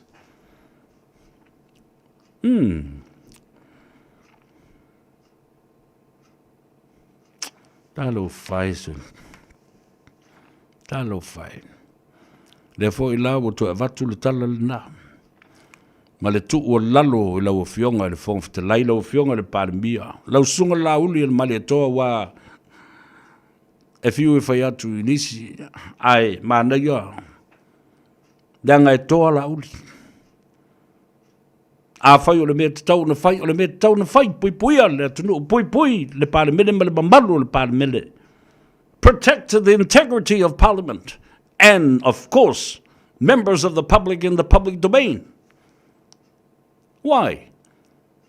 Why do you let this guy carry on and on and on? That's the sole reason why I'm asking you and I'm begging you, your honorable Speaker of the House, set a motion, a policy, safe measures and regulations to protect your members of Parliament and to protect members of the public at the same time. Awa ole mawhai ole whalongo mai I le whaperetania, o le Samoa atu ma le tu o lalo. Ia langa wangang wak fo isi I. Te malama I ngiskanga ko whalongolongo mai ma. Awa ole mele u te whatu nei. E matua I lango ina. Au tau se sile lau I meli wa fias furu wafe tangata. La tau te ana tusi nei se petition. E avatu I le fonga fitalai ma le pale mene o Samoa e winga I toi ngā mionga nei. Au te ofo. Yo, wa avatu lunga le limas furu wafe tangata. I meli o Texas. O telefoni, o kale la wafo I kari ke fungi kanka. Le la vatu tusi matali atu. Ai, o le alofa atu. O lo wha maninu atu ai mata upu nei. So fatasi fui bono. Sa o le lei o e lau fionga le naftasi. Over. Le wha manga so o le nguko o le kamikiki ngā. Yeah. Fatalo fatu la uso ta vita. Sui fatau. Ia whapena fo isi o fulitua. Ia fuao. Ia male no fualo. Male aingali. Mai Sydney, Australia. Sui fatau. Le sunga ia ta vita. Wai fo le tanu Maryland I have so taima iai. O lua tasi, lua iwa wha, fitu iwa, lua fitu. O lua tasi, lua iwa wha, fitu iwa, lua fitu. Talo fatu le uso Carl and Kildy. La lo fo I le soi fuamuria. Whape foi Agnes M. Tupai vai lilingi. Tavita so tongi. Whai mai ese le mātango whio Brisbane i Australia. Le taimi le nei olono winga. Le mea lofa le nā lea tuamalo nanga le lei wa tali i tālu sanga lea tunu. Ia lofangia. Ia tuli ese. Ma whaata whea le lafo o Cyclone Freddy ni nāna. Wha malu malu ane i o tōrunga. Tai o se tala le lei le nā tala. O suifua si kotilani. Mei malo ankole. Ongo sa.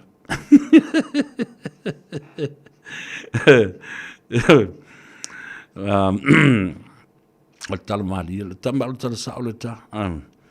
Ia la au tō si sila neila iei. I le mea na whai e le atua. Na manatu tui le epa. O le a mimilo atu. La auli ma lesi vaenga lea e lango lana lafo. Vai na o la vai le toi taimi. Na whai atu ai le fionga. I le fong of the line. Pe le toi suia le mafau ina wa omana sao noa le sunga lauri al mali e totu le epa. Sulu le pelu le wha moenga. Teu le pelu le wha moenga. E iai le taimi.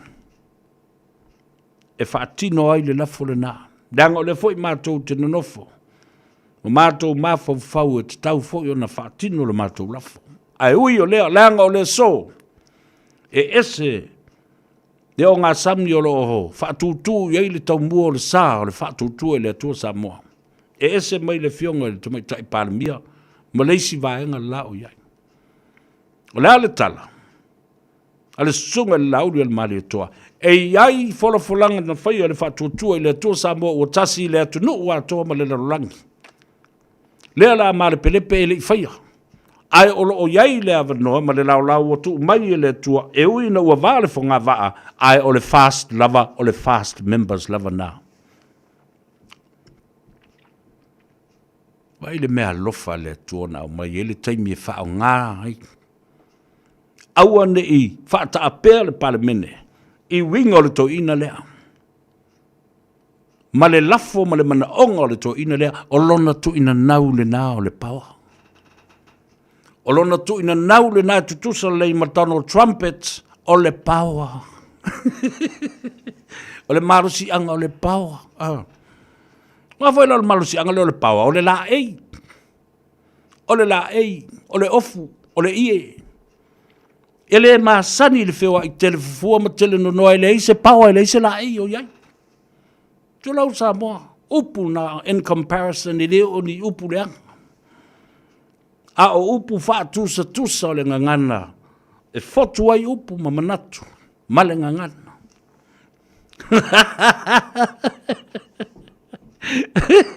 E vei kai ko i me mai. O le poko le rire mi miloanga upu. Whak, ele ai. Upu sa upu na. E tā ua tele le malama lama le atunu ui mea. Alanga le anga nuu ma le tātou ngangana e oa tele. Nioe. Watalo fatu. Suifua, Skotilandi. Amelia whamoana. Ngā le aka e o Amelia le whaimai. O lau i Ula Olsen. Le vau tele i toi whaalongo i le ingoa lea. Lau i Ula Olsen. Talo whai. Watching you from Sweden. Ma lolo sai fumalare me ue wak mamawa i ngai sui tena. Fuatino Iosefa. Na e kalangoa fuatino mamangi ia lelei. Tala o ali. O ilea. Said a cool guy to Malu. Whamai. Ua kua awangoa kele le speaker i ali mongi. Ua whai so o kele le mafofa. Ia sa o le ia oe. Said a cool guy. Lena. Ai auto sila iai. Tu so lain sau whai ali moni. Ma ia te ia evidence o mea ia e laumanu ia ma tuua ia ai o ia ma masalomi ai o ia. I le pepelo te le na whaia I luma na whaatalanoanga I le TV. Ale pe tesa. Le TV lea.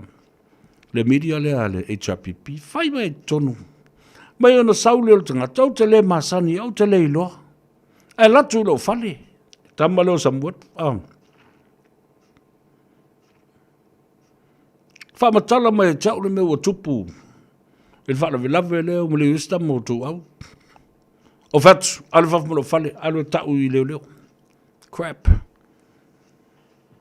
Ai toi whai mai lola ia muri muri. Ia naru wale o tangata o whapelo. O tangata la lenga. Ia alu toi text mai ia tea. Lea lavalo ia wha maumunga ia mei. Ia na tustu singa mana text ia. Text messages ia ma te talanoa. O tau se sile le pepelo.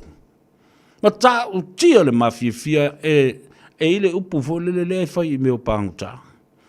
You lie through your teeth. How can you lie through your teeth? Va aia tuai pepelo le mea ai whaia. Leo whai mai. E le masani ya Sam. Na te leilo Sam. Fato ava ai le tangata ya Sam. Ola na wingala. Na te leilo foi la telefoni ya Sam. Po se fsota inga ma Sam. Va vai tu ai ngā mori mau nei. E loa ai e leo leo. E pepelo le tangata. Nal me ule avatu waini meo ni leo leo mai fafo. Avatu ia meo masini nale. Meo lie detector test machines and equipment. Yo. O mo fa pi manga fa pi ma ile nguku. Yo. E tu fasili ai. Ai na te lo. Vai le mo li maua ia. Ma text messages ia sau. Message mai o message. Le lava ia te ia fa momonga. La le mea o le whai ai se mele nei tangata. La le mea o sue ina oisi telefoni le sue malana telefoni. O sue ta vale aisi tangata ai le o sue le ta vale o le lau manu ia. O ha uma ta vale o iai lona ingoa. Ma le lato o ofisa po oi lava. Oe au mai e whai le test. So le ta whiwhi. Ka whiwhi, ia, e se teimi, mo voli le avanoa ma le whionga I le. Te whono o le whono whawhautua ma malu o Samoa. Le whionga a tofi lau Ted Stanley. Pe a tātou fhoi mai le malolonga lea. Tala noa il tamai tai o ati. Mai le Henderson Cars. Ia whapena fhoi ma le tātou le uso ia tongisia. Mai le Omega Cars. Ia whapena fhoi se tātou ripoti. Mai I le tātou Car for You. Whaftai Samoa. Tai lau mai mua ma lau whaalongolongo. Whaftai fhoi I lau lava papale ma lau onsai. Ma lau fina ngalo mala malama I mea lea tātou talanoa iai. Awai le toi ai ni a tātou upu e toi alo mani mata upu e tau nā tia I whatua le vai. O ala tala sa, o ala tala na. Ioe, ala tātou e tale pese lea. Ai sina malolonga. Whai mai masau I puti. Ia, sa ili se avanua e tala noa I le tamaitai ati mai I le Henderson Cars. Ai e te le I tu ua o e lau to manatu. Ua na o le Radio Samoa se furulima iwa toru a mo e tautuaina o e ilangu ngana fitua so le vai aso.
Samoa o le atunu ua mai au na tofi. O le la au ua mai au ngā tātulanga e le to e tau au whangaina. O le vai fo i ua malili ua mai au na saili. A o lau polo kalame o le vau filifili. Ua na o se toi wha manatu. Ua na o se toi whangu ia ua nganuu Samoa. Mau upu ta oto, mau upu tu. E ala lea i ala ngā upu ma muanga ngana ma le vau ngana. A wane i emisia le tātou polo kalame.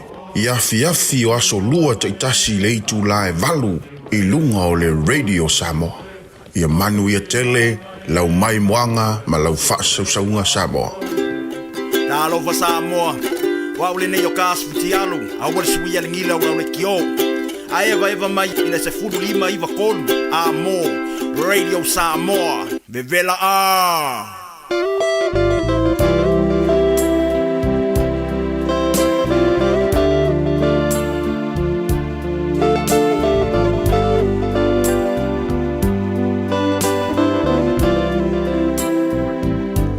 Forever, my darling, our love will be true.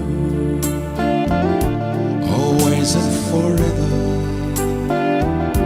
I'll love only you. Just promise me, darling, you'll love and return. May this fire in my soul, dear, forever burn. Heart's at your command, to keep love and to hold. Making you happy is my desire. Loving you is my goal. I'll forever love you for the rest of my days. I'll never part from you for your loving ways. Just promise me, darling, you'll love and return. May this fire in my soul, dear, forever burn.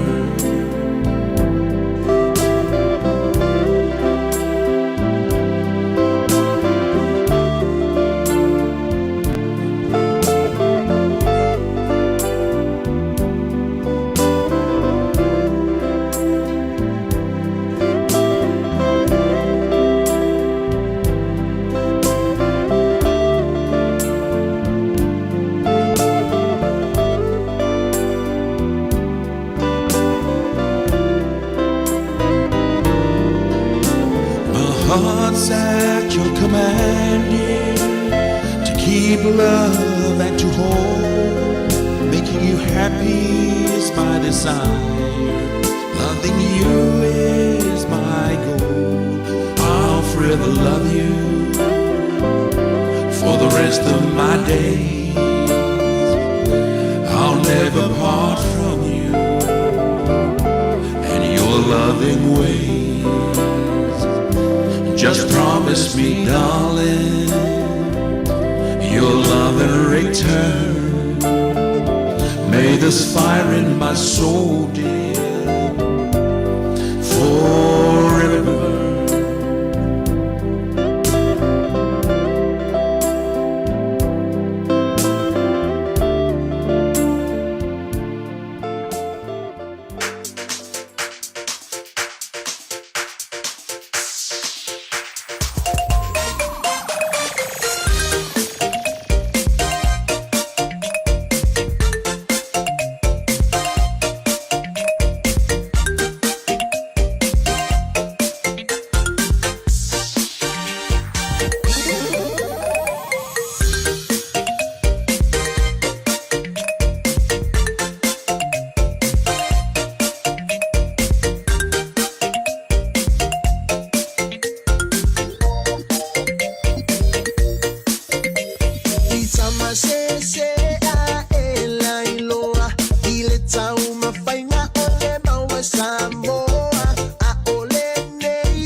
for tato, ai for Italia, Britannia. Yeah, la la la la. Yeah, la la la la. Yeah, la la la la. Yeah, la la la la.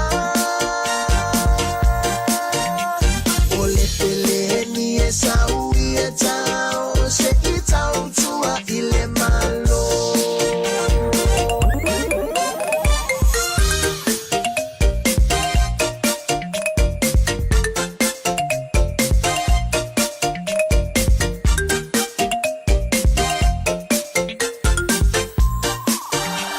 Komiti ole matali ale bala au tu salaba pe fa afola u tu so pe fa afola u tu so pe fa au mutau pe fa asala e fa avava komiti ole matali ale bala au tu salaba pe fa afola u tu so pe fa afola u tu so pe fa au mutau pe fa asala e fa avava yeah la la la la yeah la la la la yeah la la la la yeah la la la la yeah la la la ole pele ni esa uieta o se ita utua ile malo.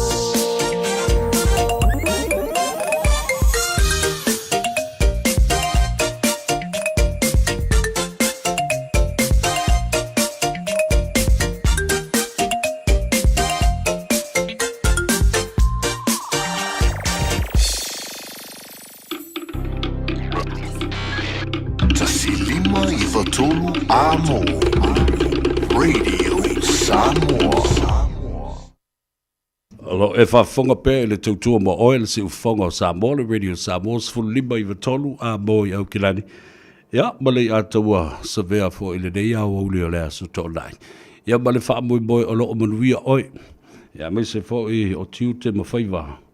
O loo whea ngai mo lea tunu nei fo i vaenga lea su. Ia, le teimi e malolo ai. Ia, le teimi e mtua malolo lei ai.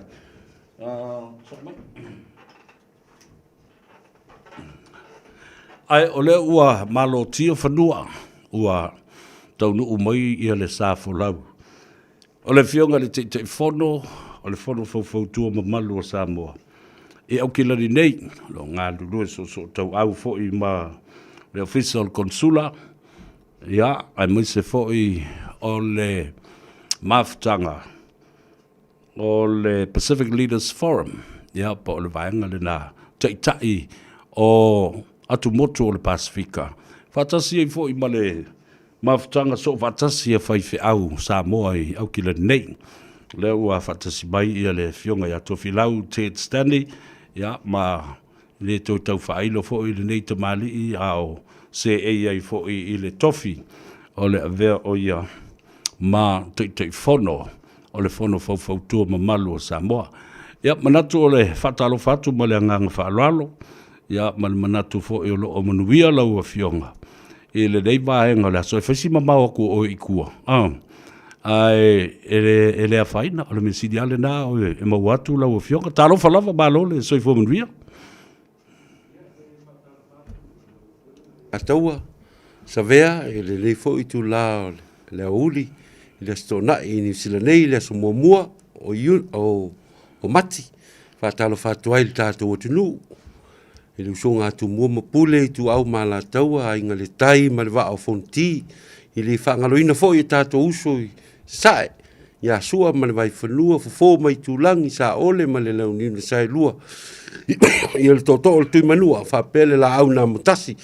Whatalo whatuai au nei, i le nei fo i tu la le uli ni sila nei. Ia, le tātou o tunu i tu langa te tele, i le ngatai lea, ia e matua lava i le tua sunga i whawhiangainga taulangi o lo ta ape so se tō vine te tonu New Zealand nei ma lole se fua ma lole on sa i lau whionga le ataua le nei foi tu la ta por kalame ia fa malo foi malanga i lau fionga. O le tāua sa, pe lua le tolu vai aso le sa e malanga i foi. E asi atu le tātua tunu, ia maasi foi a inga, mana ia tinae. Ia ma le lua mafutanga foi, ma le tamama tua o le atunu. O le sa tui matangi olo, matulai mai o le whongaftalai o le maota o Samoa mo le tele o tausanga. Ia le fionga ia Honourable Speaker of the House, the former Speaker, ia tole a foa, ai ono, le au pepe tele whawhisi. Ala oa mai le to ina ma, oa mai fo ia, na iuna ngase ma na iana ati na e umisia le to ina, i se, i le tala no atu fo i ai le telefoni. Ia, whaftaile a taua. O lo o manuia lava le tato ina, e ta maa fo i a leo pepe. O lo fa solo manuia fo i o na ngase lava le tino. I nei vai tau, ia ai, o lo momoli mai o na lo faanga mo lau fionga, ia mese le tato fono fautua sa mo New Zealand. Ia. O lo tapo ia mai faiva, i le ao ma le pōle te talo. Ia le ngata i lea, ia o le tato o tinu, o lo momoli mai a lo faanga. Ale te mafo ia le pepe il tato pol kalami ia le ngata ile el tato fon fo tua e mese tato komiti ia mese fo ia le tamal malo ile fionga ia femata pa salue fa pole lua o lo o momori mai pe ona lo fa anga mo tato fa moi ile lumanai ia le ngata ile el tato pol kalami o lo fa so pe ile nei fo i tau sanga fo o tato fale ia ile lua fe duas fulma le lima. Au te tala noa lava i le fionga i le konsula, tamal malo i le tele o vaiaso, ia ma whaari mea fo i lona misia tele o lau o fionga tofilau. Io, awa fo i e masani ona e a ngai e ilunga malua wheiloa ia ma siringia fo i lana tō whape i se me e mana o mia. Ia, o se mea fo i ala tuaile so soani. Ia, ale tātou whoro fau Pio le ala na misia o le toina. Ia whaftai, ia sa fso tai atu fo ia sto ina, o a mail whainga malanga, ia me se fo ia le pol kalame fo i no tau nua i Samoa. Ia na a mai le ataua le walaulia le malo, as a diplomatic, ia le anu whai ia umasui, te tono le palemene, le aso mua le aso lua. Le asa whapea le atu nua o le asa meo le atupu ai, ia sa o waluele i le walaulia le ala malo ia ai tali mau atu lau fionga le whailau tusi a mesel tātou komiti ia o se tele a tala e fia whai lea fo i mata upu sa ua wai atu i Samoa a tūlanga o Samoa ia o lo mapu le lei lava ma mau pea langa o le tātou tunu e pe wha le i longa tele ia mata upu ia tātou te talanoa i whafu i te tonu se tātou tinu. O lo malu pea e sea fo i ngai lātou iai. Pe o le mea lai ngai e tātou tinu o whai awa tina e le tangata i e ma le mea lai. So i fua mau lai. E pe i wha le o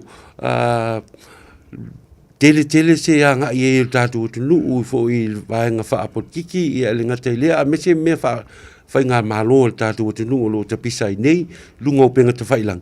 Ia elenga tai lea ia o le loa le tātou o tunu o lo tape i le larolangi. Pe o le tala atu lea ataua. Ia sa o mori mawina ma wawai atu fo i matapua i atu i o lua whaiva ma le fionga ia Honourable Tolefoa Whawhisi. Ina o lua anga i atu i le lua i fono. Ia po le fono lona lua e fo i lena o lua anga i ai ma le toina. I le toe tō manatu i le teimi o le o se ese le fionga i le whongwhtalai, le sa avea ma whongwhtalai. Ia matapua i atu i tau manga o le whono. O le ase mai tau a lau fionga i le te whono to filau. Ma se langona na o i ai ina o lua. Ma futa whatasi ma wala ulia i le nā so mori mau le whono. Ia whaftaile a taua e se whole tāu o le whasili wai. Ma ua ia ma le tamasa ma tu ia tuale mo le panga le whale o le aso mua no ua luai e ai. Ta pua i atu le whale li to ina ma po le whala maula le la ioi ai sa o awai atu le mea na le aso lua. Ia ele ai lava se se me o pa o vale i o le tātou atunu, o me se le whainga malo, o lo olo lava le fua i lalo, sa ta whapea ai o au tala sa sala lau rea, ai o le atupu ni fesuia inga mani, o ani fe vai inga o le atupu, ai le ai, sa moa le tasi, pe foi o na valaudia o le TV1 ma TV, i o i interview si fafo, i o lau tala lea, o sa moa o le ainga, sa moa e so ngafa ma, po le a lava le meo le atau do ina lutia se whainga malanga ai le ai i le whapena le tātou atunu e apo lava e le anga nuu ma le tūlanga i le nofo va whealoa i o tangata uma pe o le tūlanga le nasa e lai e le tātou palemene o mai le so o na e tele lava nisi whaalau o te le io atu iai ai o le mole maua ia se auto ina ia so ia no ia o e fai mai ia e le ai se me pa o vale no fo uma me le anga tonu o le tunu o sa mo le ainga e mo ia e ta wawa ina pa i le lima o lesi ma o upu matala fe ave i tonu le parliament ai le ai mau lava lango o fai pule ia mese o sui to fia mai tu malo mo ia wa fa mai le mo mau se auto ina o mo mau le pepe feo lolo nei paia inga wo mo sola to au fale atu te tonu o toea na sa o lesi fai pule tu i lesi fai pule vane lo ngutu mlefi io te tele na sa iai yaso o mavai i rona fato au fale atu il fon fitalai o se me va ngata tele e fiu e tau va ai fina ngalo o i le mo se tasi e mo foi e uma fono la so to o mai tonu to e fai io e fai si fai ngata te le na so i lo ne yaso pe o le o malosi ale nga nu mal fa alo i de awaso ia e mari fo il tala to ina yaso e vevela te tonu ai o fo il tem fo le o mai malolo e inultivo io to e ma o fai ngana to ina na so bi e whalongo tangata o le a matua o se misa o le a whai.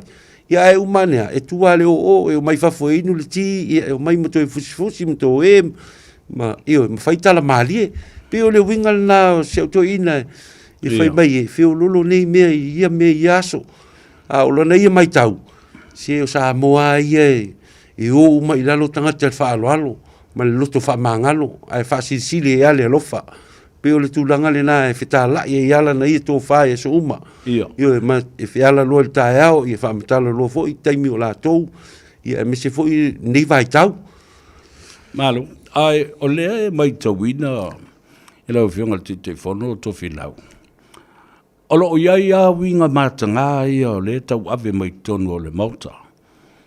Ua talavou whaipule ma iai foi pule e fa fiti o la to langona ma winga pa a isi ia e talavo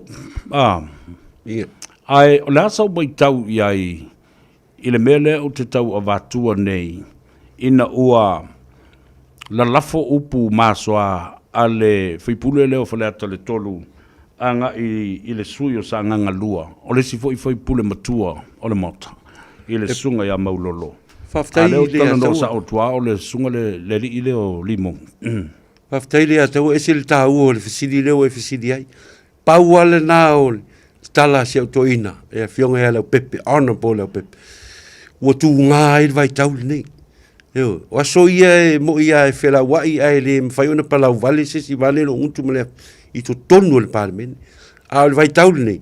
Ua matua ia sau i luma o fate ia fo i le tunu i le lafo nei upu te tonu le parlemene o palau vale i e le mwhai ona tātou nofo loa i le amata upu pea lafo se o suyo i tū malo i ola na ia le tala ua le mawhau tele o se tūlanga ua si i le tā e sa sili eina e muringa fo in fusuanga mani i upu o whaalele i ole ala lea sa tau tua lalo ia fo i le whongwhitalai i le sui leo whaleata, le whionga ia, lea le pule.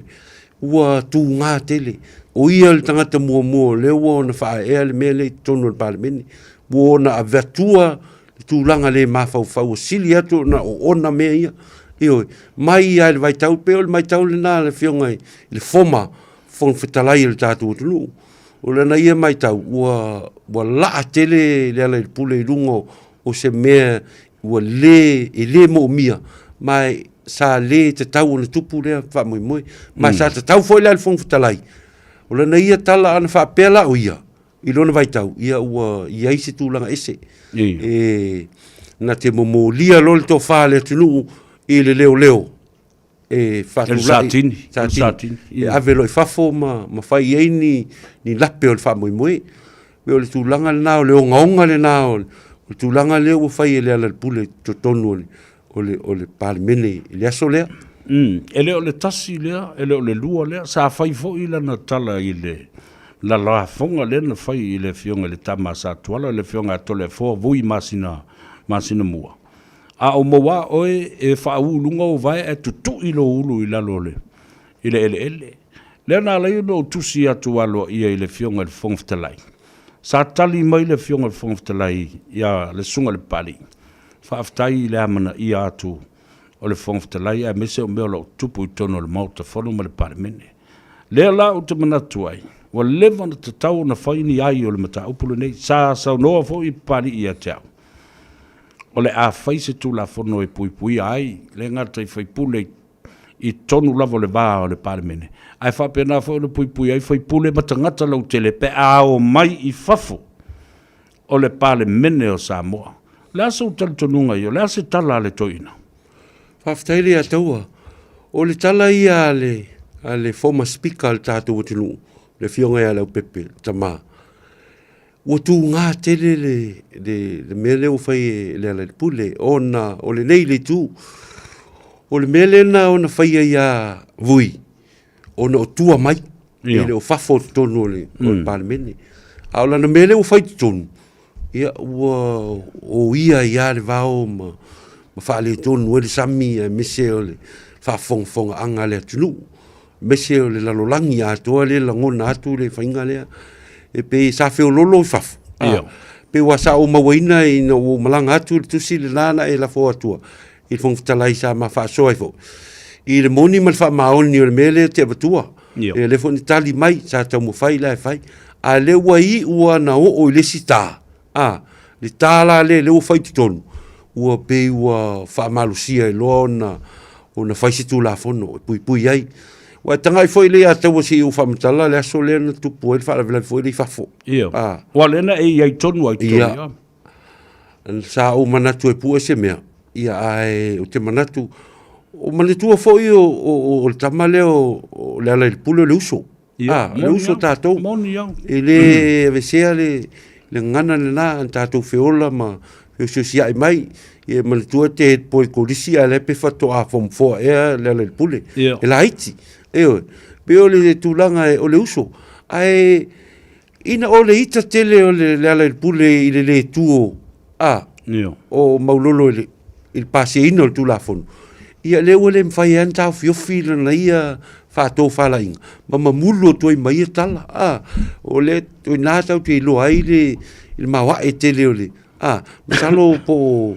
le uso foi wa ieni e va tua o vai lupe sa noanga le fionga te telefono to filau le fionga le to ali e atangi o mai I le pepe mea o le tofa o mea tamiti o le fale le ma le maota o Samoa o I e vetei e upo le tunu e le ini upo fa pe fai le ala ona o sa I le stemi I le fonga fitalai mau fai atu. E maa fua mai ate o tau le tono al mauta.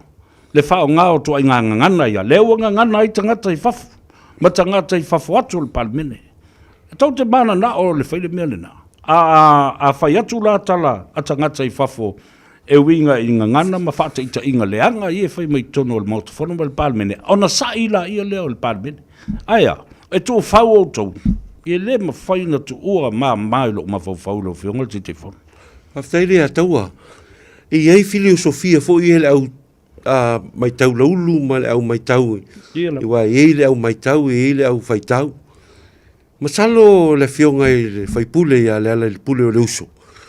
O iei ni fua la au ona whao ngā ina fua le o lana talanoa ma le upu o masua mai longa ngutu. I le aso, wai o tātou I whapena, wana nāsanga tau o nā. Na mawhai leo na mamulu se upu whapea o le palawale. Pe o langona le nā o le I tau mai tau atu luso. O te le fia tala noa ma whapea e tua ina I ni mea whapea nā I ni mea ni whala au mo ne anmea. Ai ia te au lava la tau ia. E leo le nganga le nā o le tātala noanga. O lau masalsalonga le nā ma le matenga. Mia. Po o a fia I ni mea whapea nā. Ai ia te au. A whai ua matua le tofa, o le tofi leo le itu malo e alo e momoli le tofa I tono le, o le mauta. E momoli la in kai puama, in kai pusi, in kai mai le tulau le whafonga le tunu. Mani upu mata ngai la lafo isi sui whaipule, alo whaipule matua.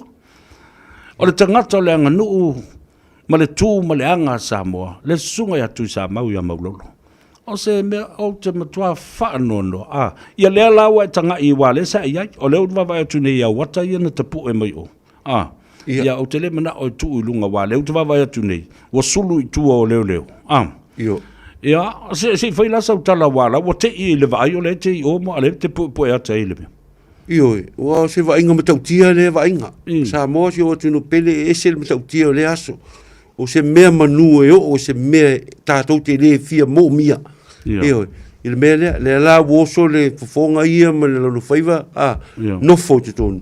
Ai, sa vali mai loi fafo. Ia o le whanau la lea maulolo ma utalonga lea na walati au leo. Io, o le lava sa unia ma le to tele o leo fafo. Lea na lai ona le wha o ina le whasa. Le nei a fo. Whawhita auli ma tautia manu e tupu I fafo. Io, ai, o te alofa te le uso le ataua. Ia, ua peua, ua te I le rii na ua o nei fafo. O vatu le me ese le me la tupu. Io, ua lati o le tumu I fo leo ma security na iai na lai ona le tupu le wha moi le aso. O le na toi watu foi ma toi tu tono le mauta I le si teimi o lana launga a whemai. Ia le ala mele tu, le tu o tua, ia le le pule. E le valea, ia le whai pule o whale atal tot. Ia ua vai. Ai tali mai lo ma le fongftalai. Toli. Wal tu puna le na whai me le fongftalai. Toli. E te whawa ai mai o le tau whai atu le mea o le pui ngo oe o le te tala mai I upu mai toi tala noa mai le ta upu le na tupu I whawa. O le laki, sole. Ia. A fifi ia li. Ai, a le ataua, ia tau te ia lofa I le uso, o le uso foi. O na winga ia. Io, I le whai ana vesea o na winga ia pi a le masani e foli tangata. Ia, bela me vai le tau tupu whae la velisi aso. Ia. O le siaso le wala tu. Ia le vale whapena o yaso ia o mātou mafuta ma. Sa o le ia. Ia le fiu le vale file mu e taaloa ia I tamaiti I la iti mo mea whapena ia na. E vai tasi ale wala ua tu me whai. Ia. Wala ele I titi lo na mafofau. Ale ala ua o mele temine, ele awa vai atua. Ele I titi ale mafofau. Ele I matua. Aia. Ia. Ia, o te tono lo tuli matai e le fionga I a honorable speaker, le honorable tole a foa, ia le tanga ruenga o le ua mali e mai ne iai. Ina ia ta ofi le tusi e winga I lona soifua. Ai o le a poe a to se porkalame, a saua e lima I tu lao le porkalame. O lana documentary e winga I lona soifua mai ale te mina whana wai se o mai I ana atinae o lana taxi o ana ngā ruenga. Se ia o ina alu le mautafono ma le palemene. Se ia o mai I le teimi le nei ua malo lori tai. O la se tala ale. Ale to ina ma le fufuanga o la ta sauni atu ia pue. Ia whaftai le ataua. O se mitanga tis sili le ia te ia. I lona vai taua o soifua mai pea. E toi whamanatu ai le o langa tautua ma le o langa na mata mai se o langa e pito I sili au na mawalalo ma le maua se mea. Ai oi. Au whaai uina ona o le langa alea tau si matua o whaamanuianga mai le atua I le uma. Ai oi. E tō pe o le timu. Langa sa tau si mal whaamaoni mātua. Whiotia mātua le se tālai wane ai. Iona lima, lon tina, lon tama. Ai oi. Mai ma le ola tau tua mai I se o langa e mimita ai foi. I lona ia e mo mia ai la ia se mea whapea se talaanga. E pue. ia e whai mā o onga, i tātou tupulanga whai mai. Io, le mea leo lo whatamala. E whai e susu e ngā universite, matulanga umau, i le to e ngā moro lea. E sili atu la le mea lea le asa unia tu o le documents. E wha matala. E wha atau solo i lunga, e ave solo i universite, matulanga umau. I le to e ngā moro, e lea na mafua mai aina. I na wetanga ia le atau e le mela i e le to ina Samoa. I ta ilo a pe i sisi a Samoa. I le se tala e vane aila o tala. I le aia ma sisi, i msalo na o tuainga le iai la waliki i ma Rudiot. E li e, le to ngā levo le nā lewa i to ina. I le se tala e vane aila o tala. O le mea ta ua to filau o la fau i ma vai lupe le saunonga. Ina ua matala no e le telefon. Whamai e tea. Ia, mafau fau se tusi o whatu. Mare il tusi e whai muni muri. E winga i lona soifua. Ai o teletono. E to telefo i tangata e se asa whatau o le tusi. Ai e to tele tangata la tau te whatau ina le meo le e-book. Electronic book. O le tala anga whaasolo pito a tola volona soifua e pu e le lei. As a television documentary. Fe mai toa mana ia au whaetu. O le vaenga le nā. Te wawai ai e alu le lalulangi atoa. E whaao ngā e universite. E whaao ngā ele fono whaitu la fono Samoa. E whaao ngā i su enga ma researcher ta maiti a onga. E whaao ngā i tala o le tātou vavau. Whapena fōi ia le tourism industry. Tangata tā whao mai. O leo ngā le nā walanga. E le ngata lai le tō ina i lona soifua tautua. Ai o se tangata fōi e maule tō o ma le fue. E upu ma le launga Samoa. Ia, sa o le Sa o le lau whionga le ataua. Mantua fōi na whaatolu na fōn whitalai tō ina. Peo le history na nei fōi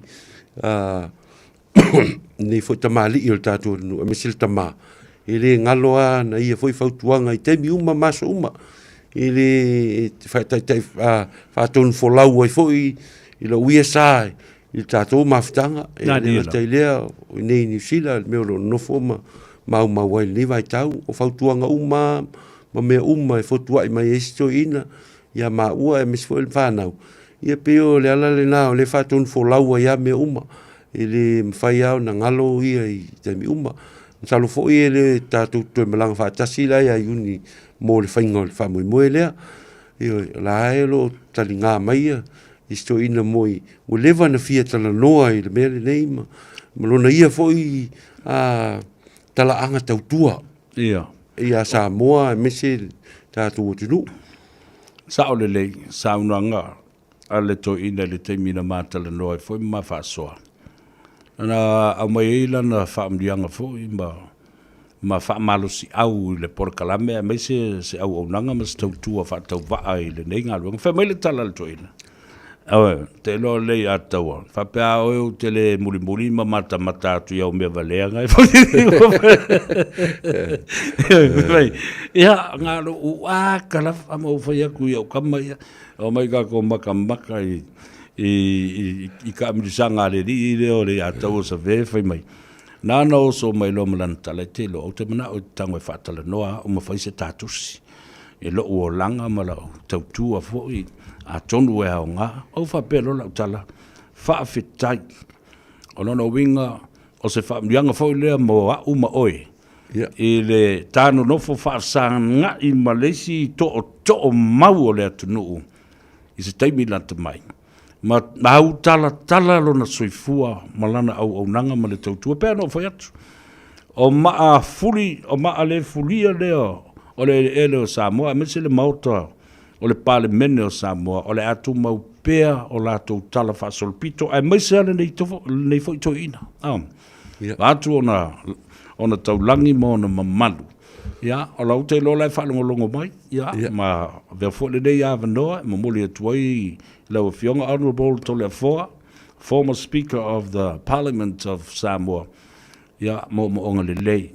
ia malo faanga fo i mo lau fionga ma ia rofangia le tua tafi e sea ngase ma falaefo a pulsi o tō whanga ia alo o whenga i ei ma lau fionga ia ma le tino ia malo loina ma maua le manosi maua le fia o lesi mea uta mai tawina le tō ina o se tangata loto alofa ma tausi a inga le lei ma e tau tala fo i ma le file mu ma le e atangia i ana upu ma le tala o lo o iai ma fifi ma iei le alofa. Ioi, pe o le sile na wha lau o le ano fale o le nito ina, o le tausi ainga, o le osi ainga i ona ainga.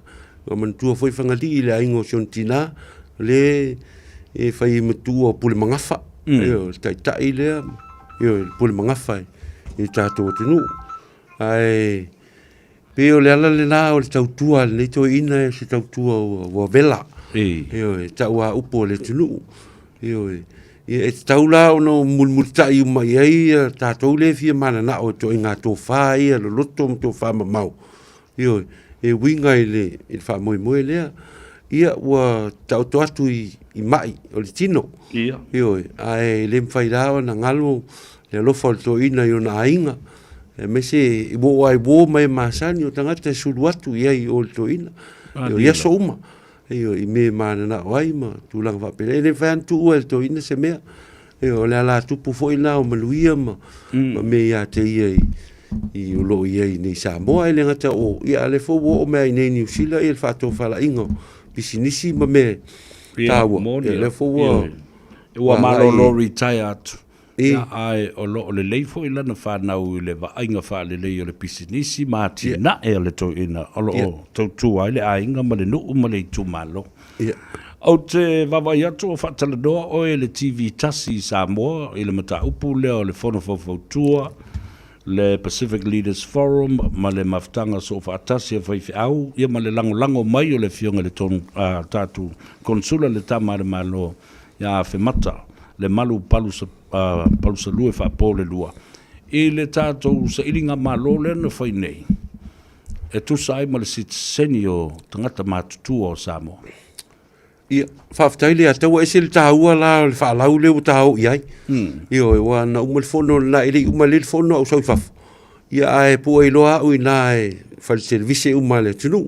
Ia sa whasilingia au le tūlanga o le tātou sitseni leo mō mai. Eo, pe whawhiwhea o na whai, a oai na whai, a oai wa o talalai salalau Samoa. O mei e na watu leo li e o anaema. I o whasalalau solo ai tangata. Ia alai wa ai mai la tau Samoa. O tātou le tai mua e le whaingon setseni, tā whatolu. O sa ilinga malo, o le Pacific Leaders Forum, o le whono whautua Samoa New Zealand, whaatasi e mal konsula, ia ma le whono whaiwhi au so whaatasi. O le la whatoa malama i le tunu o ina o whaila utala, i le tūlanga o le setseni lea. Le na whaatolu tātou wou i le lo. O le amata mainga la o le whaatatanoanga o e rula ma mise i a TV3, ma TV9, o tele TV sa o ifa uma ma stene o ane. I le tūlanga o le amata ina le tātou o le sa ilinga malole o le setseni o tātou na sau i eitu iono mai le amatanga. Aluai tātou la atu submission. Talo Samoa. Le sa tumu pasai le ana ufa malama le yo Samoa na utu tanga ia tu fale moto Samoa New Zealand tumu pasai io ile anga ia tu tanga tai le tom fai ma tu tu fa ta se una il mele uma le submissions ma tu va ia ele swinga ma le me una wa tu ton e pasi ele me fai pule ma tu li liulo ile situ ma tu wala au lo vai fa fai te tas ale na sa mo sa tu tanga ia tu New Zealand tu mo pasai fo ile il mo sa mo a mai New Zealand first a mai party mode a mai le national a mai le lepa a mai a mai uma vai fa fai ale na tu vai ia tu mo tu mo mau o ma tu la le fai ni tangata o le fa to mala mai sa mo lo fionga le atau na wala au mai loa leo le fionga i tamatai pale mia i atea. E fia fei loa ai mai i ata wala mai la i a shame leo. Fai lau tusi o le Foreign Affairs.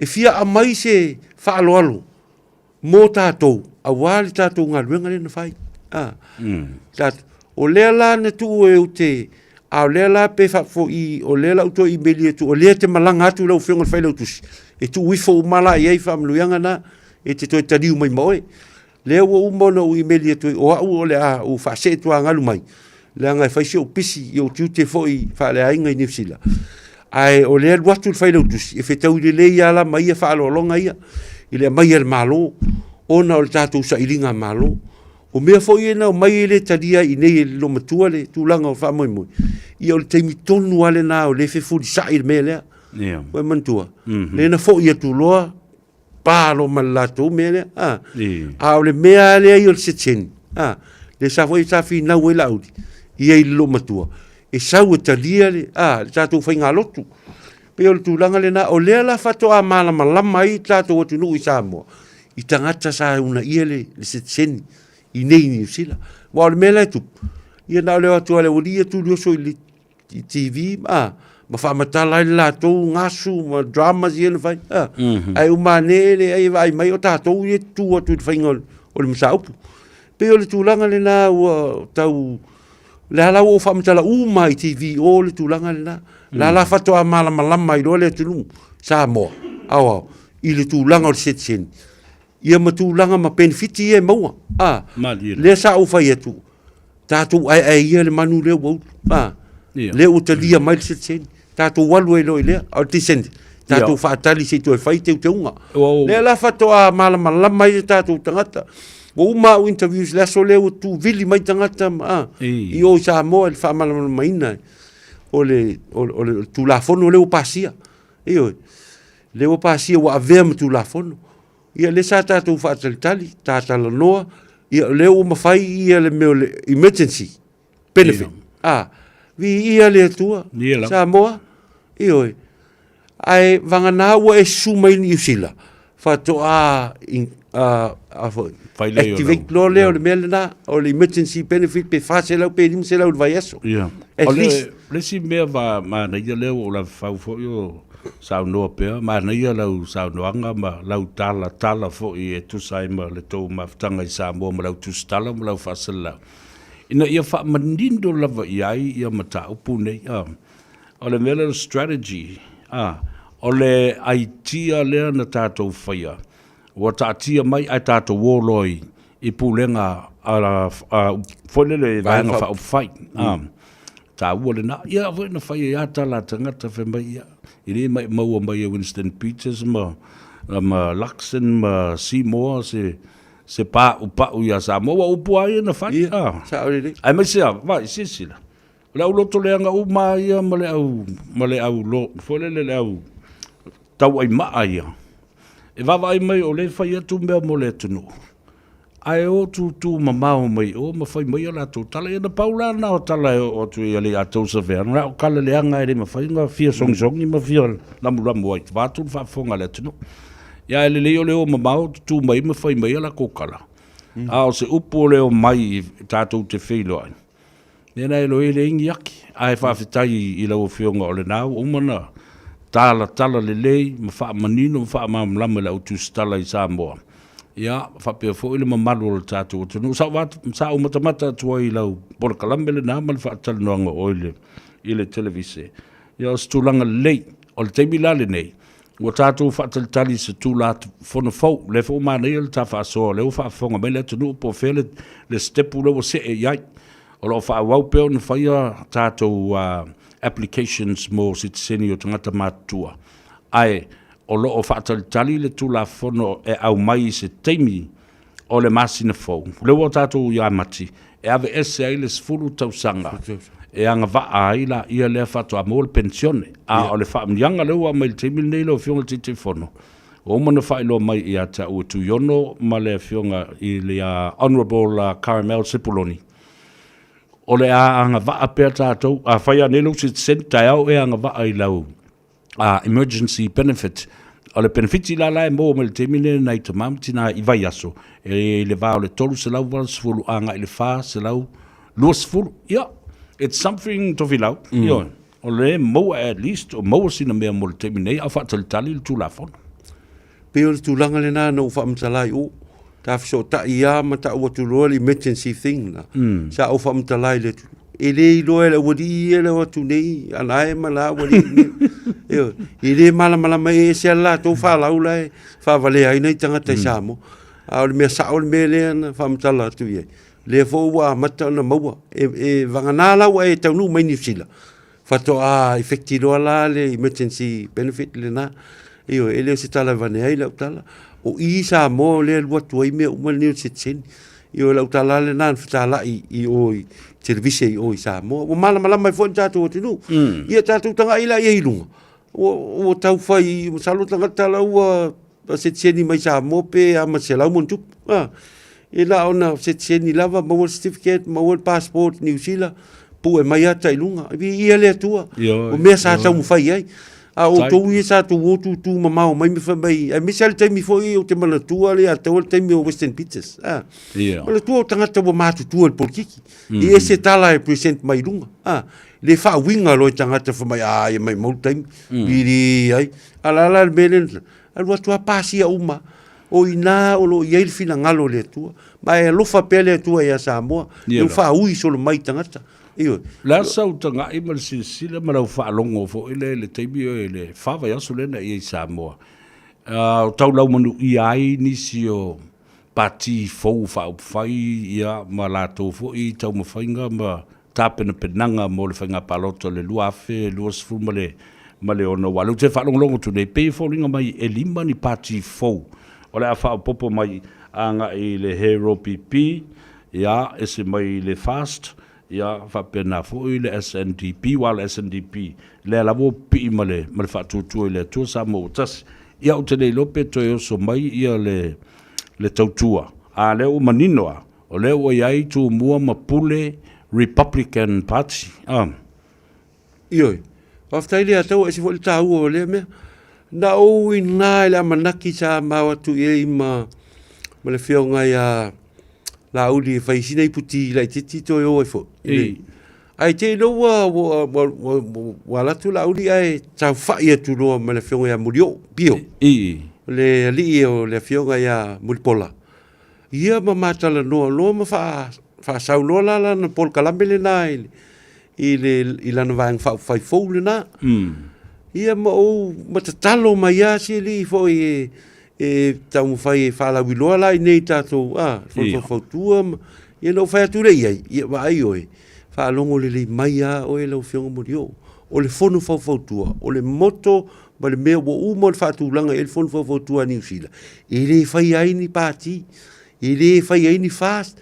ele fai ai ni HRPP ele o ai New Zealand ele fai ai ni lepa ele fai ai ni Queen ele fai ai ni le ai New Zealand First e tasia le fonfa tua o Samoa o le ainga o le fato fala inga e fiso ta inga fa o i e tafe to ile vai e to e matala o mai sipuna vai e pe e tu tasia le fonfa tua pe se lo fodi fo ile pe e tu tasia la fo e mo le mau el fai lo tusi il moto le al fonfa tua ai tu mai lo fanong o le au tala no pe ia i la wang fa pu fai pe a i se ma tu fa tala no ngai ni sila ai ba nei al tu tom fai ia tau mai la i o le sui tai tai king asiata foi le e o tatu tama ai longa to e ave ma sui tai wala nau perfetta ia to figo perfetta o fe mai la ia pio fa mai ata mai fa tu langa tele pulo o le fionga asiata vai timal vai malai o perfetta la o il termine nei wala o tu o malo edition perfect io le sala o to rua nga il maude ya la o sauni la to ia o to falong tu la ta su e po ye ni tu po to le ia o atasta ma va mai ia fa tai tu filau ia fa tu oi e fa fin ngalu madi e paul me amato le na life fo le pe o fia ia va fa le fai ai vai ave lo fa mo i lo to lua male wa le sa ave ma minsta lo fal tua tau na mita ai ia ma so ni fo i lona to finga ia ai o to vai tu lava sa u fa lo langa ele si ana vatau ale vai ngale na ele o mana na o fo le o tamale alo, tamale anganga pa ia, tamale, o le tolu lea. A lai mana o e whaapopo e mamalia, le tina. Ia. O wana, o lena tu e mate tala noa i nei ma le sunga ia asiata. O niu, lautoa. Wa feo lolo, wale leia. Tau sia ia. A sa wafa to ese mai ia. Tia aftai. Le a tau sa veo. E vi ia le. O la veo, o ia la veo, o lilo mai ava, o ia lilo mai ava. Aftai. Ai, ele tau na ma FSS. I whako inga FSS. Takele e se o ia e ke fiu le vale me fia keva solo yo.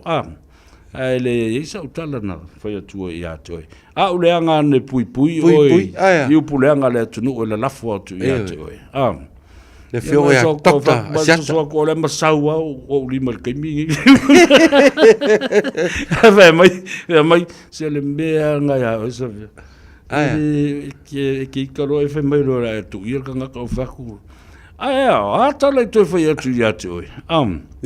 Ole lopo a nisi kala koe whai aku ake. Wala o matua lo soi, o matatauna e malamba i me i e whai. Whaala lata mai. Whaala lata mai o tātou ainga maso tanga nei. E tua mai eile atu nuk. Tua i oi. Ia peo le tala lana le tau. Whaftai le ataua. Ia le fo i tu la, ia ve fo i au e whai masui o le mātou fon fautua, ia le fionga ia le ataua le whai lau tusi ma malu le fon fautua sa mo i New Zealand. Ia ma te whatalo whatuai fo i le fionga suafa. Ia ai ono a whaese to le fua whaafisi. Ia e mese ia lon whatua ia whiripa to le fua. Ia olo i nei fo i nisi fo i o pisinisi. Ia mese fo i o nisi fo i o mea tā ua. Ia le ngata fo i lea le fionga ia tupola. Afa fesili. Ia lo i nei fo i malon whatua ia manesa. Ia vi ia le tua o tātou wheloa i fo i lungo le valele. Ia am tātou taunu manuia mai. Ia e whamanuia le tua i pisinisi matulanga umolo au wai mai ai tonu New Zealand. Ai mo temine ia ele whangaloina le a taua si au e kālesia. Fionga ia ka rima whai ai. Ia mat whaletua fo ia whalele. Tā pua ia tu i o whaiva au tuua le tunu au. Whatasi atu fo i Samoa i tātou atunu. Wheroa i mahinga ia mese fo i tūlanga whale malo. Ia ele ngata fo i lea. Ia a o tā pua inga mamalu ele fionga tamale malo. Fionga ia whemata. Ia pausalue whapole lua mat whaletua ia leo pepe.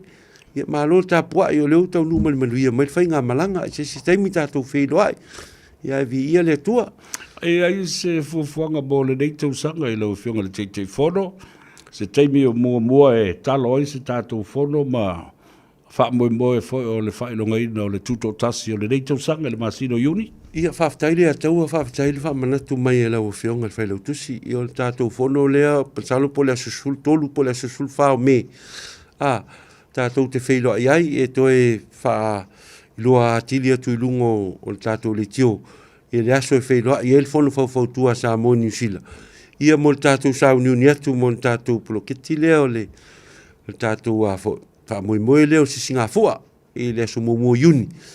I nei au kilani ia matulanga uma o le a whaatulanga i tātou polkalame. Ma lei au tai tātou polkalame mo le nei tausanga i tātou le stala. Ia e wha moe atu al tātou komiti e toi wha marusia tātou le stala. I lunga al tātou website, i le ngata lea tātou Facebook page, i le ngata lea. Ia au le emaili al whailau tusi. Ia ma telefoni al whailau tusi e whafsota i ma el tātou le stala. Ia la. Ua sulta la tātou le stala. Ali a taua pesa o ea. Ia se i toe tala roma wa ai le tātou api o waia e taula vel tātou le stala fo le ma mea e tā mau ai ia la ngona fo e le taula whaatangota. O ia. O le tātou le stala la wana sa wai o le limas fulta. Limas fulta la. Ia, la limas fulta. Ia, o le tupe o le tupe atina ele na le sui i mo le tausanga ato. Langa lewa fol tausanga. Ia taula na toi whai ato le tātou le stala. Ia, mata ua tele, ia le tātou whapu moe le nai le tāpe nātu. Mo le whaelunga ina le tātou aso tūto tasi i le māsina o iuni. Le lei al tāpena ma mau atu. Ia o lava le teimi o lo iai. A vea fo le nei a lao. Mo le toi le nganga whaftai. E sunga i whawhiangainga ma e kalesia. A me se fo i o whaletua. matausi ma le malosi o le kalesia tas ese umalava iau ki lani nei i lo lātou anga i mai ia ma lātou langolango ina fo'i o le tātou whaamoemoe ia pe ona iai i le tau mawhitanga whaamawai atua i le lua afe lua sifu ma le wha i le Maoto Samoa i le nā tau sanga ua tuana iatu ia sanga iane ai o le tai ia i se teimi tātou te toe laulua fasile wha i e fo'i ia ma fofola atu le pola kalame mo le sisi ngā fua o le lua afe lua sifu ma lima ia e whaaftai i le tua i le ufionga le teitei whono po le ufionga fo'i i le tō ali i tofilau i le whainga malanga o toe seu mai i whanua wa whalau i langi ma tau nuu mai manuia ia whamoe i o la whafoisia lo soifua ia o alena whalongo atu kau ki lau a koe o kau kongi le fualosa i lunga lo whakawhaka sau tia le vela male ia o le vela masani al tātou tunu ia o atu fo solo fai fe au ma fe o ai solo yo ia o foi mai lo le fono le aso na so lo la vea lo aso o lo fe tu sto ina so le o pe a o fale tonu ia la fala air condition ia le mela ia lu tonu le potu e malu lu sau fa foa ia matua la vea i lava ai petai ele nei afiafi ia e watu lava le whaaftai ma le whaamalo i lau fionga le whailau tusi i le tango maui ma whaamuri atu le tātou watunu nei o New Zealand ia lea e se tala whaano noa po se tala na o le leo le alanga o le fia o lo maua pea e lau fionga le whailau tusi a mesi le tātou komiti ma malu al fono whautua i New Zealand ia whaamanui atu e fo i le nei fiafi ia le aso whaapitoa le fionga ia toko tu whaiono sunga lauli ia malana toko mana mea tautai to whaiono malana mana mea o le atu whaatasia le tamaitai a Madeline i le sauninga o le sakala meta o le whaipoiponga le so nāra o wha umātua o lo whaanga ma monga leina ma le teitei whono ma le whenau tusi o le whono whautua malu o Samoa ia misele a tau savele nei ma le porkalame ngā ngai fo whaiva ia ma le Tanoa Ava i le astronauta o la tau e tā le peselea e whaamanuia atu ai i le aso ua tu whaatasi ai le la tala le pese sa vea this is the moment o whaasamoina le pese na e la le le fuatele le niuma ioe fuatele le niu ia mai ia kelengi ki la fua mangi Fatoanga. All right, this is the song from Severe L. Harrington Lavea, sung by Severe as a special dedication to our dear friend, former Manu Samoa player, and also an airline pilot. Well, tangata whane o le valele, sini o le polensia le tele o tau sanga uvaye ma le New le tato uso le sunga a lauli a tautai toko to whaiono malana ale ata wa si va tola ofisili le ile isi tangata sili at fon sawa ia so pe tangata I feel ka mo o turi ngā mau quite poor fifi you know, wonderful memories of this dear brother of ours le sunga ya lauli Toko Tautai Tofaiano and his lovely wife-to-be, Madeline Tofaiano, today. Severe singing for you.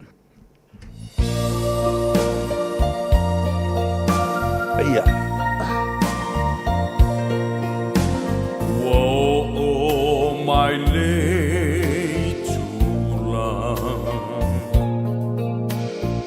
Sa o fa'atali wala ngona lo fia awa wata fa'atasia watu ulo to atoa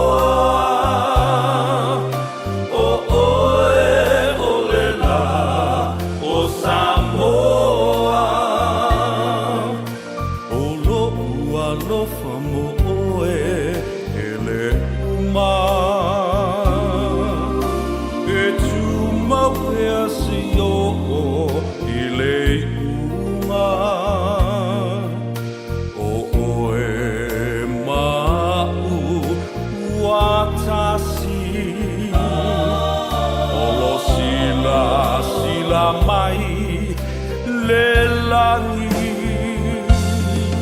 le la le lei oe o Samoa wanau nau ia ilo uloto atoa lo uola malu malosi e moe e o i leoti tu mawea o ilo uanganga e o i le ngataanga o tu ulo uloto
Vela upeni na alufati sisina ola umiti fa ataunuina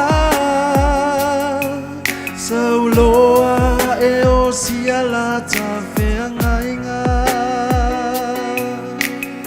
ia vi ia bea oe e fa avavau le fa moe moe le nei ua taulau la upele o le au au sau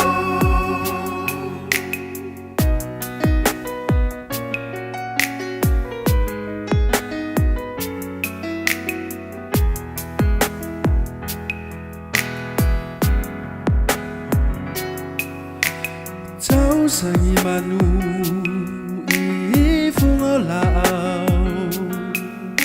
oia ole sami fa apea fingo ta ole au se ita umai faiva osava vaula wina ilau ia fa au le atua e fa atuma we fa avavau lo fia fia ua wali itia Mamalu mapaia faalo alo mai le au fia o ai le tangata wa e amana ia le atua lau fa amanuia e le tau pauina o le maua Sofia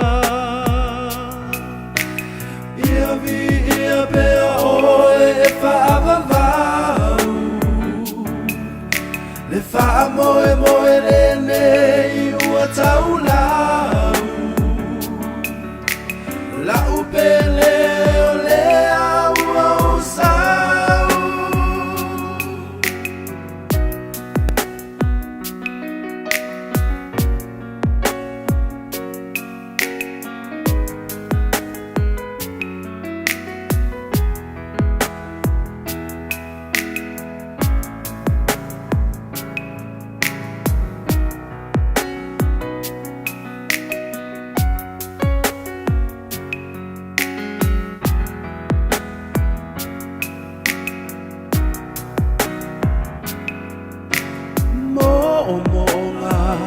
Faatini o tau sala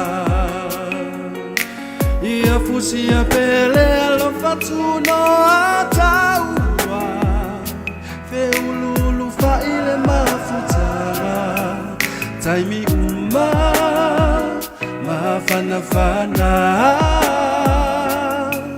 Mangana ole otina te tatala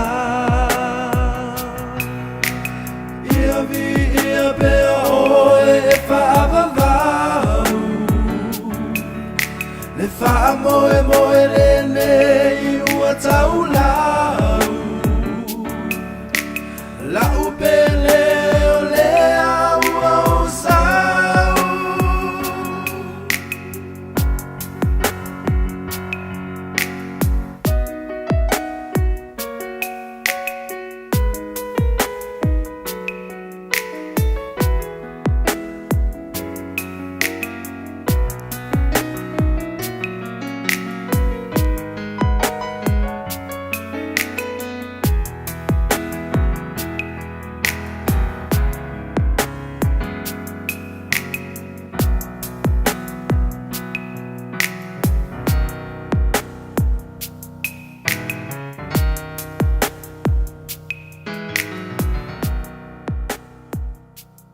Pa mai so siva Siva le musika Lima lunga malalo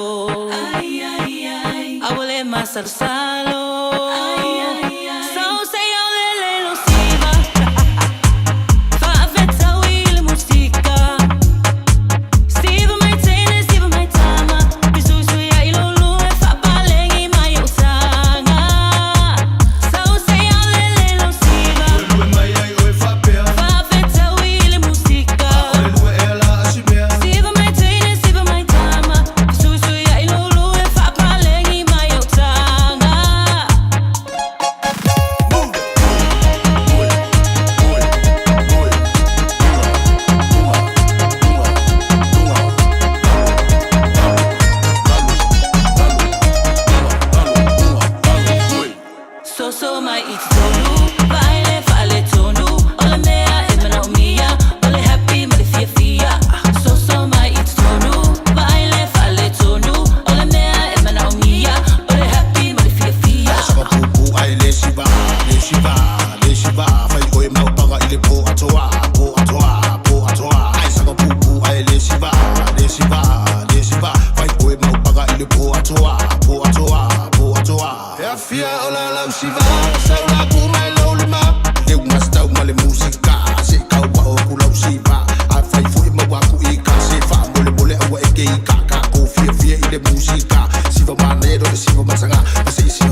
with that big boy screw. I would have done on this shit, this. Hey! I go I get bomb. I go so many go up a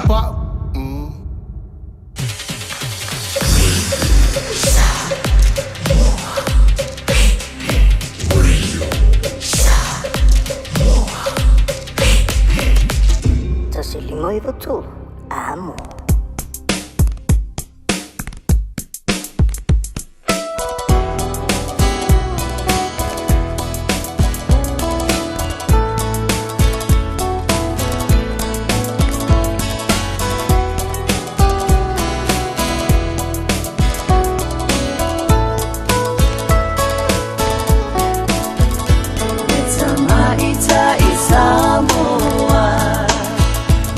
Usalo le Pasifika Samoa na muangangana E aule ina ila uatina Olelele o aina Atunu ue kalesia Ete palele alofa mawinga tau saapia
Mea umataula ilo mamalu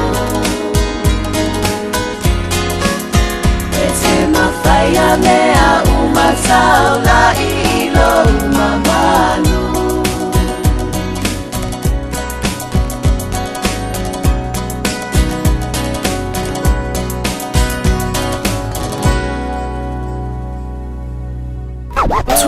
hours a day, 7 days a week. Radio Samoa streaming live on www.radiosamoa.co.nz.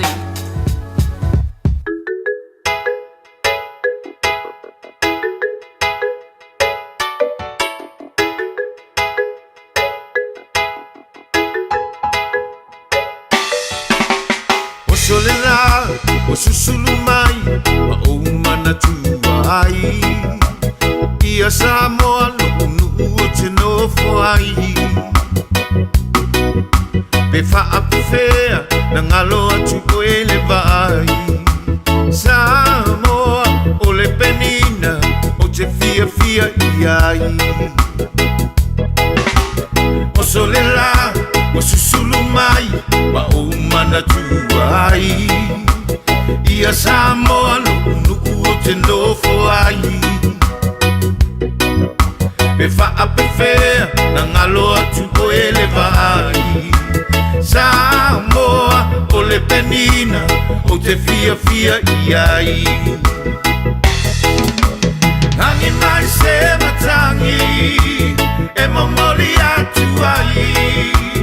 Oh, alo mai la Samoa matalasi.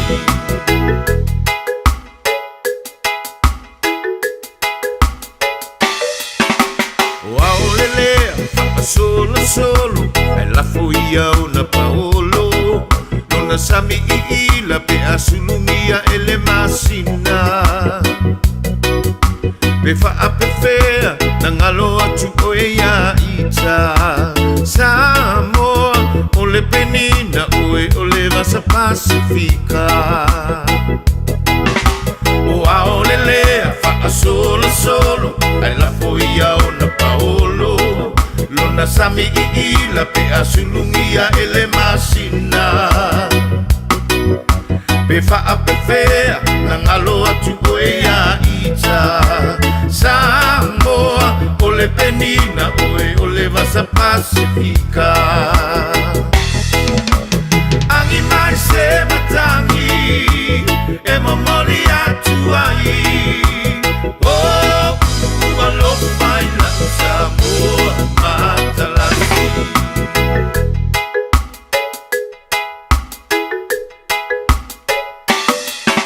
Matango fia i le afia me asa vali vali. Luna la lele mafolinga e felanua i. Pe fa a pe fea, nangalo atu o lo wingoa.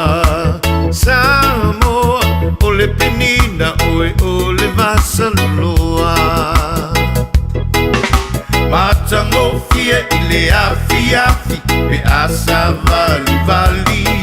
Luna la lele mafolinga e felanua i. Pe fa a pe fea, nangalo atu o lo wingoa. Samoa, o le penina oe o le vasa loloa. Angi mai se matangi e mamoli atu ai. Oh, alo mai la Samoa matalasi. Angi mai se matangi e mamoli atu ai. Oh, alo mai la Samoa matalasi.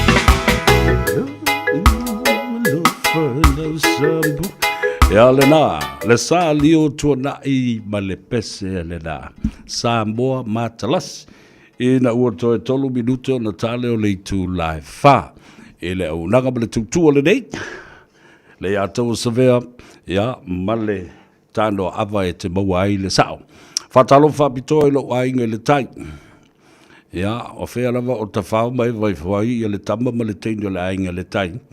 Ya, alo whaanga moripo o le atau o savea mo oe, ma lau ainga, i le lalolangi atoa, ma New Zealand nei, ia ma tātou i Samoa. Ya, o lau atinai, o lau ngā luenga, o lau ainga, o mea uma o lau fuafua mo le nei foi. Tau sanga ma le savalinga o le lua fe, lua se fulu ma le lima. Ia ma whaamanui atu ai foi, ma tāua lunga le talanoanga ma le fionga i le tei fono le fono fau ma malu o Samoa i au kilani nei o le fono ia pe ona saunoa ia ia tofilau ia po le tei fono fo i tofilau te standing o le ele se vai nga fa porkiki ele se vai nga fa fai o le vai tele le nuti mea o mai Samoa ai ni mata upu po ni vaenga e mana mi ai i tātou. Ele fionga ele konsula o au lo tātou malo tuto tasi bolo no fisa e la lango i ai ma tātou tautua i ai. Peila o mata upu ia na whea ngai ngei mai i tātou. Le ngate le tātou tuto tasi. A o le mata upu fo i e winga ele tātou sitseni. Tātou te o mai whatasi o pongi mea ia. Ele o ni mea ni vaenga whapufai. O me manui ai Samoa atoa i lona au te lenga. E waftai le tua o le ua su i tau i le tini, toea nei vaenga o le tula fono lo toe nei na ia mai a o na wha mai oa mai e le pale mene o New Zealand ta wala atu ia tātou whipule tuiono, ia whapea foi Honourable Carmel Sepuloni, ia whapea foi maunga sosene. E momori ele tātou leo. Ina iawe ese le sfulu pasene foi lea, oi lea i le sfulu tausanga, e umia ai ia le sitsene. Ia ona maua ato leo la full pension, ia po le full superannuation. Tā mua tele. A mōre te binei, tātou ono sai, o leo umawhai, umalona whai le sitsene. Whai malau tus folau. Ona e malanga maila ia le i New Zealand ei. Ia mawhape nā ona maua ilau emergency benefits. Emergency benefits ile nā, ia, it's not full, but at least something.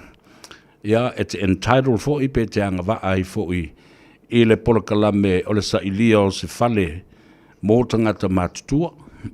Lei fale for ia, you're entitled to housing o kainga ora programs.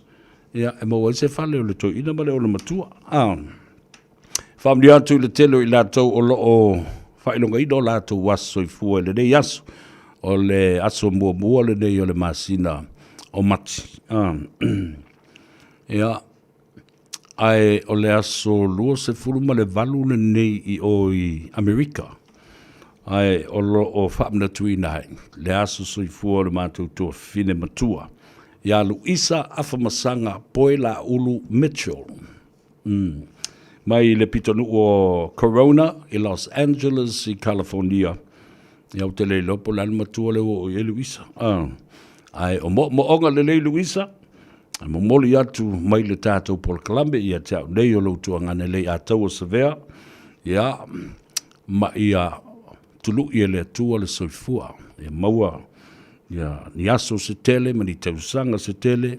E te soifua ai ma enjoy your family, your friends, the church. Ia ma enjoy lo lele mai i le vai a mami kahuku i Hawaii. Whilka mālo e kokongi lau pasisi. Ia, o alo whaanga nai moli atu i nai o uso, matua ngane, le sunga le ria pikopo i atu i ala sawa i naia, ma le whaletua i a Siniva, ma le whanau. Ia, o lo ilunga i Salt Lake City, Utah. O le awhionga i a Whalasi. Carl Poela Ulu. Ia malwhaletua, malwhanau, a lo tausia le tātou ainga i a pia i Samoa. O le uso i a whale tonu, ia malwhaletua. O te leilole stete o lo i a whale tonu. Ia whapea fo le tua whine i a ainga ma Gerard. Ia whapea fo i la whanau i Hamilton i Waikato. O le uso i a John, malwhaletua, malwhanau, mai i nā i Otara. Ia whapea fo i a le tua whine matua. O lo o tausia lo tātou tina. Ia Yvonne, ma le tumaitai o Ash Yvonne. Ia whapea le tātou tina matua.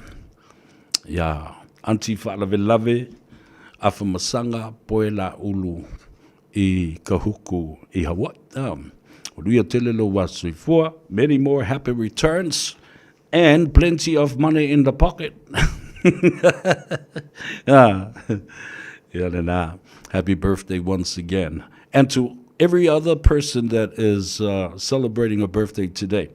Whaftai atu le tātou autustusi. Nā halua le kako aukuskusi in comments on our, I'm not sure on the Facebook right now, but I'm sure there are thousands of them, but there are thousands of people too on our YouTube channel.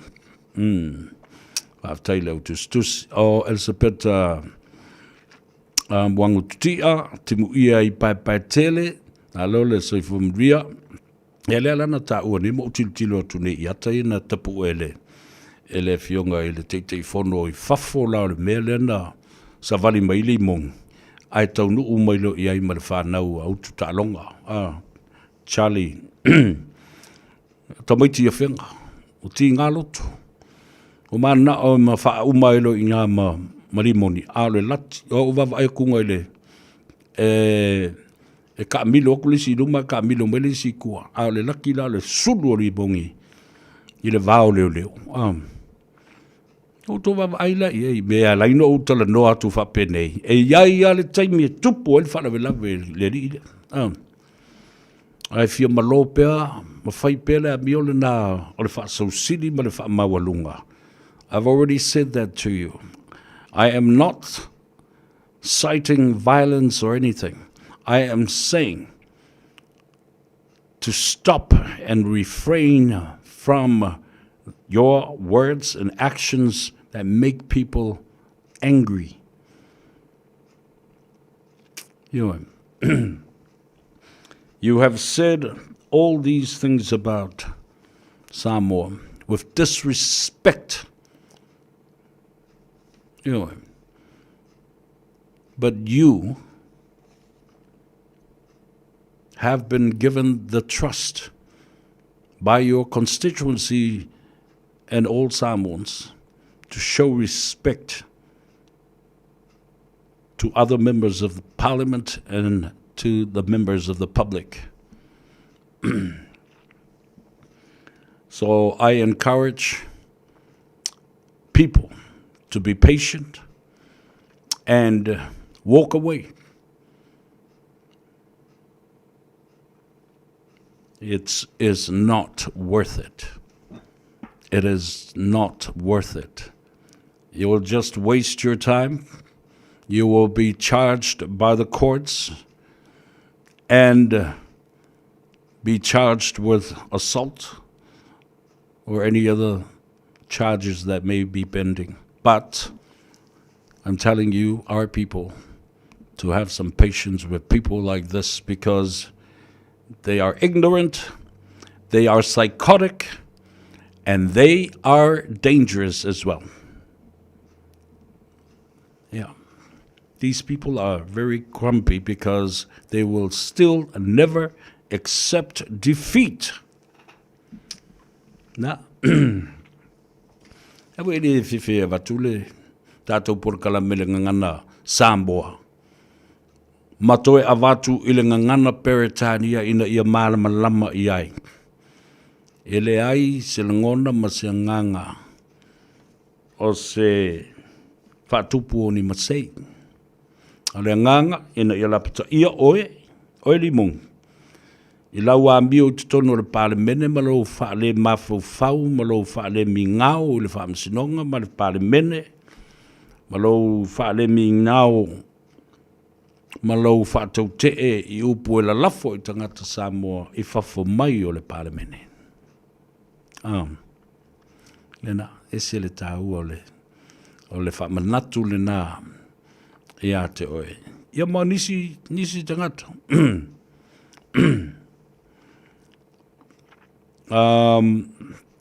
Fatalo fatu I le totele o lo mafuta mai STM scope.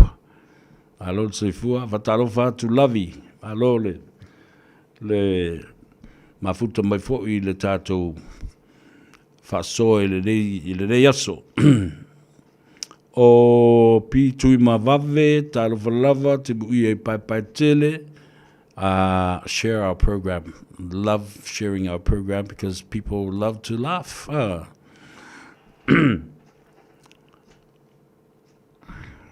Yeah. Amatula ala utala lea mali ele mata upulea.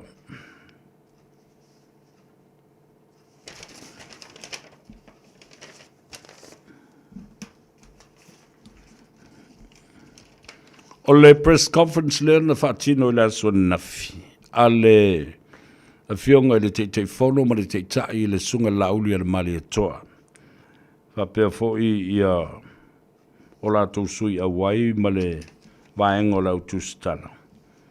O lo o tala no ai le sunga lauli al mali toa ma fa ali lo na le fifia I le newspaper o le Samoa Observer. O lo li potiai. Me whape ai o se tustusinga mai le sunga e la tinu. O lo o ta uai I le sua ngā tupe ma le malanga le na alu le fast. Lo ta ua o se tau whavalea. Ia la e sau no sa wale. le fionga le te fono.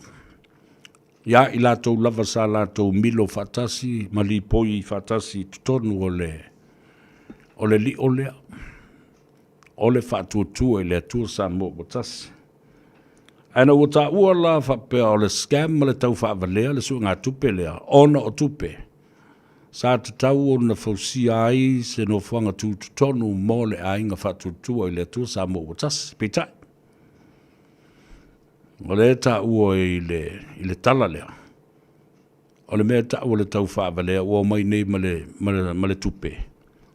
Pe tau se miliona po se mea whapena. Ai, ua le whaanga ina le whaatauina se whanua, ia ma le whausia o se whale. Ai, ua whaalu isi mea pe o le tongi ina o rai tālafu ma tupe sāno no mai le whale tupe. Nā la o loo whaamanino mai le sunga e lauli. O le manatu lava lātou ia. Ina ia ave le whaamua I mea o taunu mai le ainga whaatutua ma teitai e te tau o na ave I ai le whaamua. O le langona fo le nā o le tele o ainga sfulu ma le ono whaalapu patonga le lalurangi atoa a le whaatutua I le atua Samoa o tas. O lale me pule ai teitai ma silsila I ai teitai lea taimi ma lea taimi I Samoa e tau na ave le whaamua o le mea le nā. E le se whea o seisi e tau siringi ai fua le whaanga I no tupe a le whaatutua I le atua Samoa o tasi mai le lātou malanga. Pe o se wala au mai fo'i he fesoso ni atu le tūlanga tau tupe. The 16 clusters of Samoa, le atua, whaatutua I le atua Samoa o tasi around the world are gladly and will be gladly give money if they are asked for a fundraising. Lena, vanga tā ua lena. I le popole ai a inga I sfulu ono le laulangi atoa. O le whaatutua le atua Samoa o tasi. Le paulu mea, o le whaanga o tupe. I se tūlanga le lei, ma se tūlanga mana o mia, ia, I le whau tautanga poto, ma le whato whala inga le lei a te tai o le tātou a inga whatutu le tō Samoa I Samoa. Le foi la ua whai lo mai, sa I lisi por kalambel sa ili ngā seleni lea sa whai le SSIG, ia po nisi tangata, la tau te lango ina ia le whatutu I le tō Samoa o tasi, le Fast Party, Vaenga la lea sa ta ua e ta ua le limas fulma le tasi I tu malo. Limas fulma le tasi I tu malo o le whātua tua le tua Samoa o tasi. Lea la ua saundola uli ma le vaenga fau lea ua iei nei. Ua soloia ma tafi I sea ele oto iai se whaalapu pitonga whapena. Lana winga la, a uto e whaafonga mai, o whaini sa ili ngā tupe mani whaasa launga ale kulupu le na. Po o le whaalapu pitonga le na. Ia ona whaile ia I o loutou manatu lewa ta uatuele I atau sa vea. E tau whaavalea. Se ilonga lava fo I toe saudo maila auli. O lea ua toe lelei mea uma e tau na whaatino. Ia o le mea na e whai.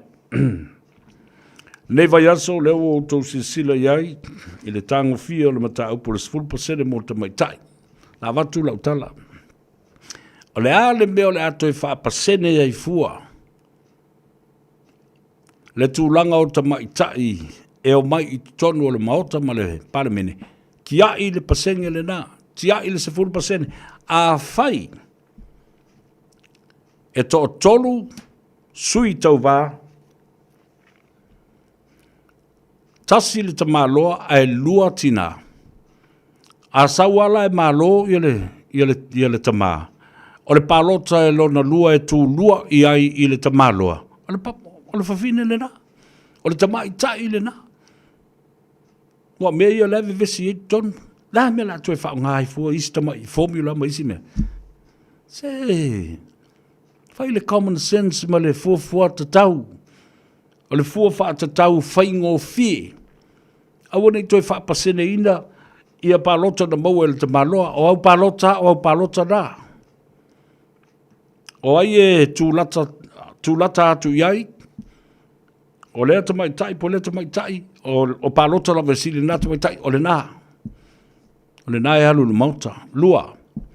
Tasi o le mata upu sa ta ua whapea o sui whaatumu pūia. O ai la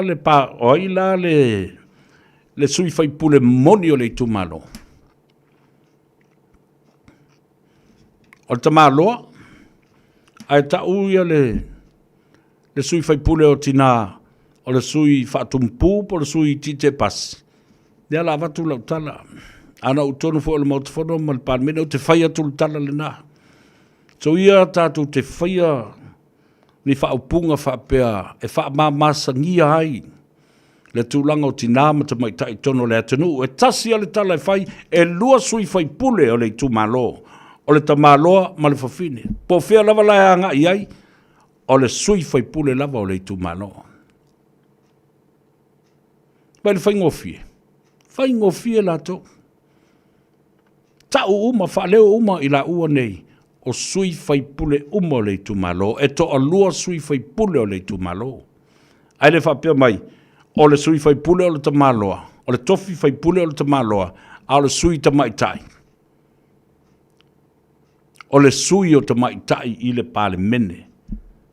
Nā lau o tātou tā ngofia tātou, ma toe whaelonga tangata, i o tātou tangata, ma o tātou tua whawhine ma tina ma tamaitai. It's very simple. There are two members of parliament within the constituency. Not just one, and the other one is just a representative of the women. No. She is a member of parliament, period. Uma nafi nauma. Ala whanongolonga tono le mauta. Toso I love her. Toso I love her. Au te matua i o uafo. O le whaingofia ia. Au ngā formula se mai whapasene mai pe o le ale. Whapasene mai le ama lea. Go to the direct results in numbers and adding numbers. Yeah. Ale me tā ule nā. A talo whatu ia talu ai ngā luenga, mā lolo se whumuria, a melia whamoana, wai, o le mālo losi, o le au kusikusi, o le whaile au kusi. Lawrence Peterson. Wrong name for our guest on the show, Mr. Producer. Don't worry about that. Nā e whalongolongo mai, o le ta uatu le mea, o mea nā e ta u meo mai nei te mai technical faults foi. A lai le mea uma. I se meo whale tonu lai tilo mai. Ia o le e se le ngola i lalo a e se fōringa lai lunga. Ia lau toi whasa otu. To whilau Ted Stanley. Whamanui atu. I lau whionga le te whono ia molo malos. I lau tu wawai atu e leo ato to leilo malos.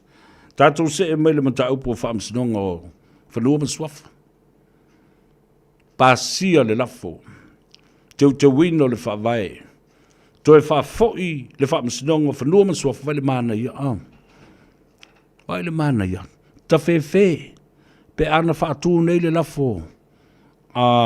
Tui le epa. Ai whaalata mai i ai. Matau muli ai le sunga la uli malana to lus fulu po lus fulu ma leiva foi. Wa uma le fono. Wa pa u le malo, wa pa u foi le laf. Ya se manu fa pene, wa uma na talo le te maitai palemia.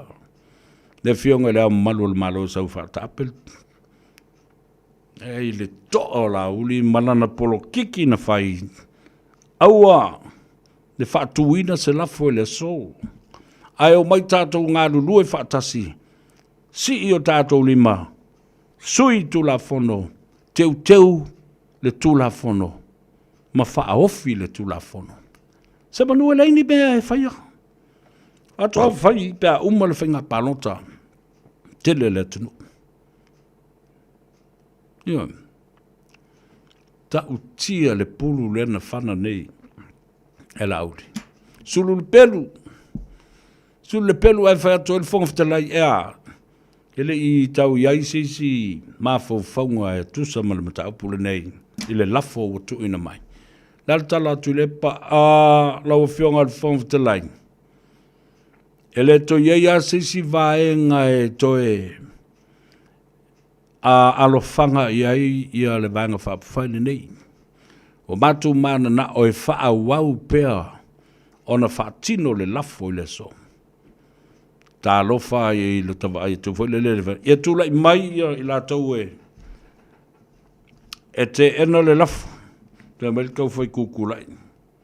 Te mai Pika le mawhain kuku I runga kam. Na utilo tilo tu lava le to ina tu le talo fai. Na manatu o la tu la I foi mala auri mala na vanga. Le ala le na e ala I ona pei. It was like a delayed action of standing up. Pei wa aunga tae tutu I lunga. Tilo tuana o le sifuru ono e la tau.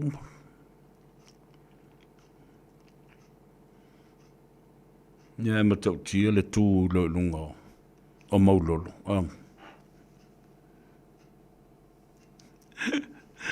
Tū lo lunga maulolo ai au mai e lo ma le whasisi langa fo le lea le pāremia. O ia le whongoftelai. O le a whao ngā ai I lana I a tau. E pālota ai, alo silsila I le nale. Waenga whāsfu ma le whāpui tas.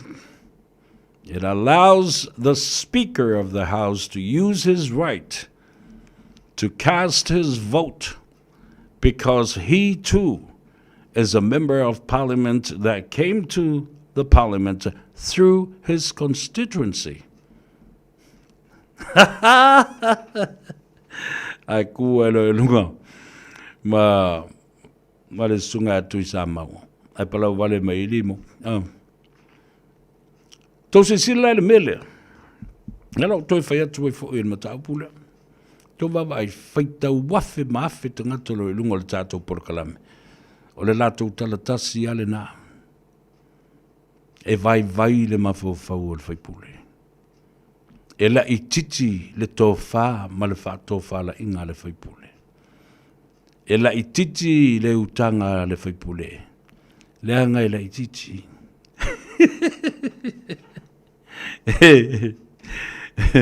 E ngā wai le pākua pe a waku I se a monga mamafa. Ya lana, na mea mama, mea light loads. E amo stamit. Ia talo whai atu le tu malo. Mea la leo te whai atu ai nei. Leo o whaalongo nei, na matua o le lei. Le sunga I atu I sa mau lolo, le li whai pule, sa nganga lua. Ma ave le mata upu I le whongoftalai, ma whai atu le whongoftalai. O te maua le loto whamangalo. Le na leina tu ule mele, ule fese me, a tau whaise tu la whono lau whionga honorable speaker, ta tau na whaise se ai ule mele. Lea lau whamangalo I, ai toi whaifo. A le whai a se mata upu. Whaise tani o le mata upu le e winga. Iana upu na le lafo ia vui langa. A lafo ia vui lewa lafo uma I tangata uma o le public, ma tangata lau tele o le atinu. Tau na whaise me iai. Ai leo o le tu au lafo o leo uma o na whaato ese o ina momori atu e le whionga e maulolo. Lona loto wha mangalo iai. Wha mangalo e le whai a onga. Le tamaititi a onga. Io, awala me moni le na. E whai a onga ia. Ia le sunga ia maulolo. Onga la wali ia. Mea mātanga. A whai walafo le upu ia maulolo. O lona winga, walafo fo i le upu. I tangata o mao le itu malo maulolo. Le itu malo a toa o sa nganga le lua.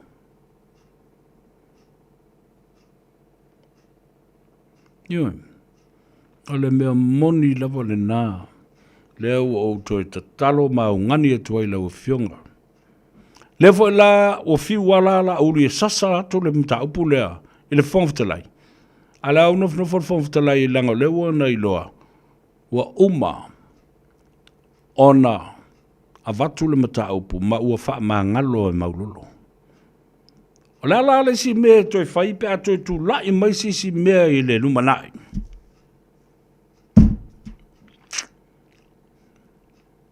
Nāne mea tupu.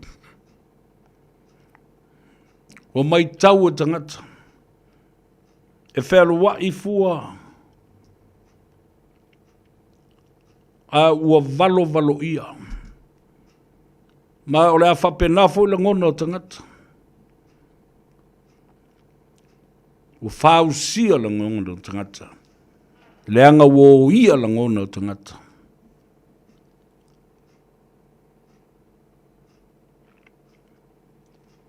Toi seu sila. Limongi. Toi seu sila. Lau fionga le fonga talai. Toi tanga ima sila le mata upula nei. Ele mwhaiona whai atu. Ia i atu le epa e vai wholonga kari i le a mio pa ai. E whea ku iei a e wha pe meku ona oi, ioi. Ngai maanga i arau, skating ngai ke sau, ioi. Nanga le kau ke whaia meo a mionga wha ai kua ngai. Le kau ke whaia mionga wha a ngai o le malo. Ia woi na o mea mali. No mea wha mātanga ai istangata. Talo whai. Ai awa mi mita, foi lele whae ngoe le spol kalame o le hero. O le hero. Ta o le hero. I le upfa Pertania, o le hero. I le wha maoli. O le anufi. Ai a tau le wha peleta, le wha Samoa, o le ilo. O le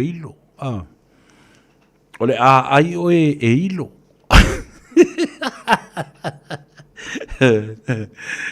Alanga upo Samoa e mamala. Yo, mamala. E ai o e ilo. O ilo Samoa e mkua kaufe aia. O anufe fo e o Samoa. O te ofu fo i le neita. Sisila iai. Nela leino o whapela o tala. Na o mea valea ma mea leanga. E o fo i le tala noa. Ma le whasoa i upu. Pea tula i tono le mautawhano ma le parliament. You can hear, you can tell, you can just know. Ile teimi e mavava mai. The spirit of the words that has been expressed and said at the time. E matua le malmalama i stangata. Whetoi, tau whaitau, ma tau mawhai e toe, tau whaapupula mai se vaenga, ole matua I pongi salawa. Doesn't make sense at all.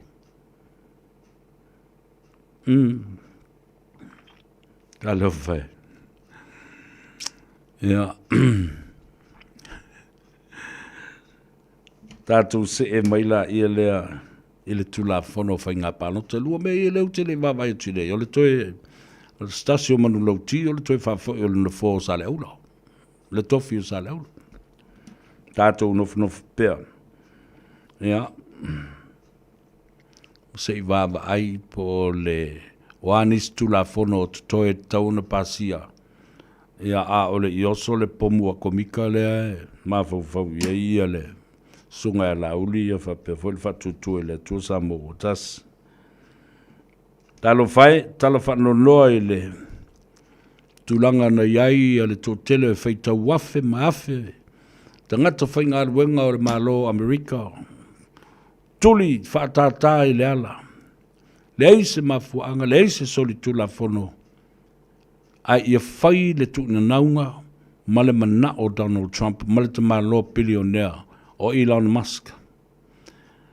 Tasi le nei o tangata, i upu whai o malo, ma le tala whaasoropito Amerika, ua tōwhia tuai se tangata e le i whiriwhilia i le whainga pālonta, o se tangata alo ia ma le tāua loa na te umia se tofi, ma se tofinga, wha pale mene o le whale pai.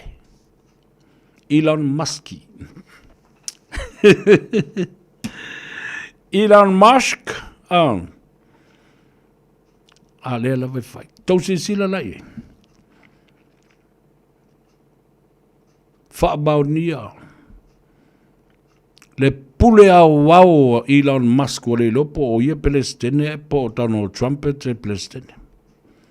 Tutuli whaatata, tolu afe le lava yaso whaasolo mai nei vai aso, watu le si fia afe. Tutuli tangata whaingaruenga, tangata mawalu lunga o rātou to whinga. I le military, le army, the navy, and the air force. Tolu afe i rātou. O whēla o nei tangata e su e ni ngaruenga, wa mātutua i rātou. E tausi ai a lātou whānau.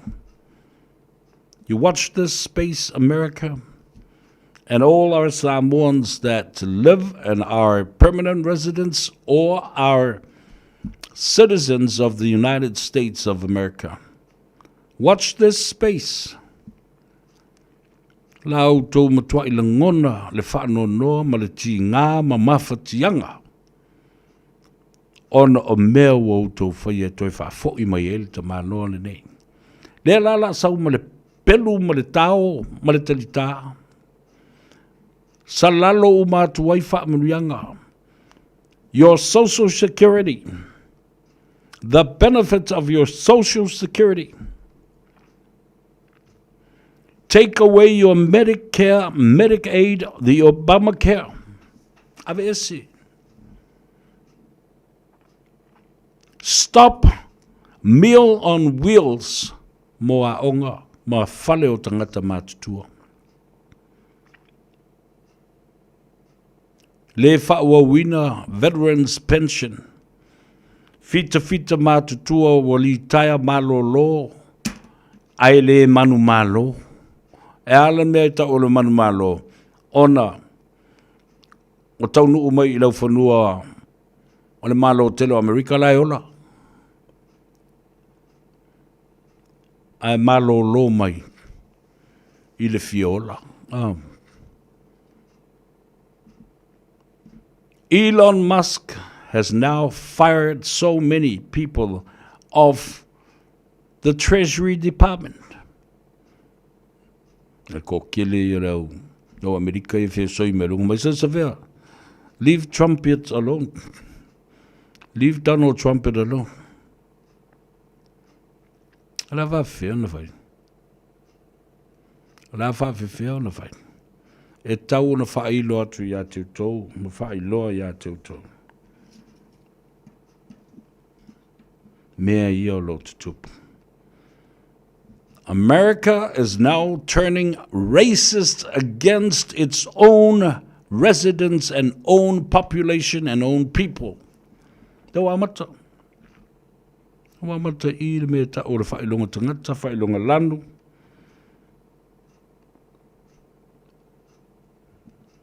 Yeah. Nema tau tia le na.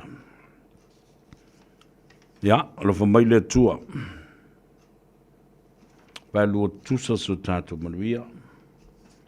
Ona iai fo I tūtuangi o le whiwhnei. ai whatalo whatu sunga whawhengainga. Ia pastor Tanoa Ava tuyoti malwhalatua I mangele. Ang leile tua. Ma manuia le launga. Ma le upfolfola. Ile so. Wow, leila e whaifu ia la tau ia. Whaifu ia la tau sa pati ia le asfitu. Le mele no o wātua le vāsuna sei ma vātu nei. Ile audio lea na sau nei lunga lo talatala noa ai ma ua mate I ai ngō tangata ia talatala noa. Pe e whaatau wemu fo I le teita inga sto ino tule epa wo o mai le taimi. Pe e usuale pe se fole o mai le taimi ta te wha mawai ai. Ina ua anginga ia audio recordings na. O lo o mai tauina ai. O lo o lātou lava nei o lo o lātou li poi ma lātou milo I au tafa. Ma fusi ma tule epa. A o la fo I pui e tule epa.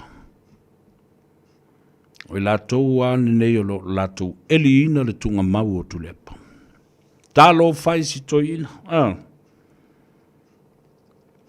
Secret recordings of audio will be released soon. Shows members laughing. Mea lau te whatu whewha I a sto ina mo I lātou nei. Pui fo I lava e sto ina I lātou nei. A o le teimi a e whawhau e la wali I le se mea tu le epa. A na me I au tu le epa, le ai se pātu e whaalangulango I ai, ta ulo ma le tangata na oti I tu au.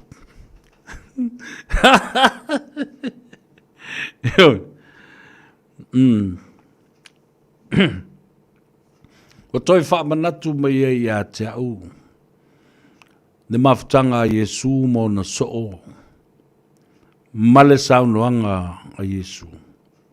O lo tātou milo whatasi, mo tātou a ai whatasi, mo tātou momoe whatasi, mo tātou fusi whatasi, tātou kisi. Whatasi. Male tangata whalata. Na te whalata ina.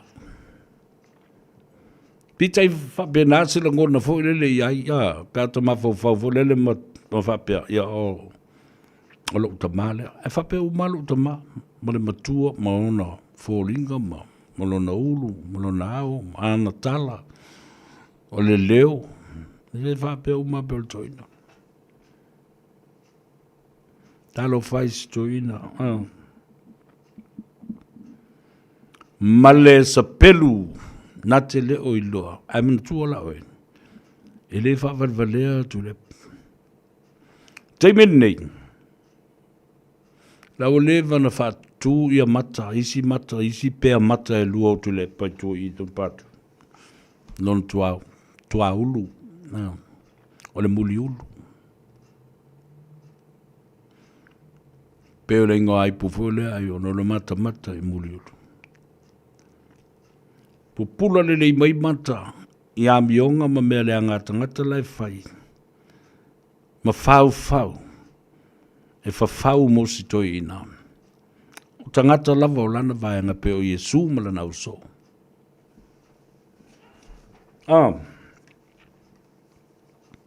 Lewe na wha maai, ma wha mata ia I tu e lua o sa pedua la wari I. Something is about to happen and fairly soon. And unfortunately, I had to predict that. Hello, fai. Yeah. Fa mai le tua. Pui le soifua ngalue ma le soifua tautua, le soifua au no le atu. Whita loloa I fo'i I le fiafia na nei. Yeah. Gai le anga le tua le uta vai atu I le tauwanga pese wha le nganga. Competition le lo whaia. O le whamoe le nei o lo whatino ina ele ainga musika crew, ma o lo whasalo wina tu sa o le Blue Wave TV, ma le tauta iae, o lo fuafuina fo e sa ili, ia ile final i le toi lua vai aso ile e seta o le nei tau sanga, lua fe lua sifuma lima. E pule oe i lau original, ia po le kawa pe toi usu ina fo isi pese tuai, e tai tō tasi, pe au fai pese, pe o se wha ili fo. Tau o na tolu le wha minute le umi o lau pese. Wha ilonga nei ma prizes. Oi, le si teimi. O na aimatu pele le telefoni lea le uso ya tuna matia. Junior Vailua, o le o lua tasi, o lua fitu, iwa fitu o valu. O lua tasi, o lua fitu, iwa fitu o valu. Ia o le whamatala o mātua Junior Vailua ia te oe ia tōtonga male anu whale le tau vanga le na. Mane fo, i mana i o la tō whailonga amata mai le 5 se lau, o le 4 se lau, ma le avanu e po e lau, po e fua e lau pesi. Ia, na. Ai, au nei ngalu e te oe le tau tua ma le au nanga a le Pacific Easy Money Transfer. Ia, whapea fo ia le Moana Rental Cars i Samoa. Tonu le valele o lau ta vale. Ia, tala i tua ma lau tupu le Pacific Easy Money. Walu le vai asu na se i ma vai atu nei. O le lei ale rate le Pacific Easy Money Transfer. After i tua i fo i la tolo ngā rurue.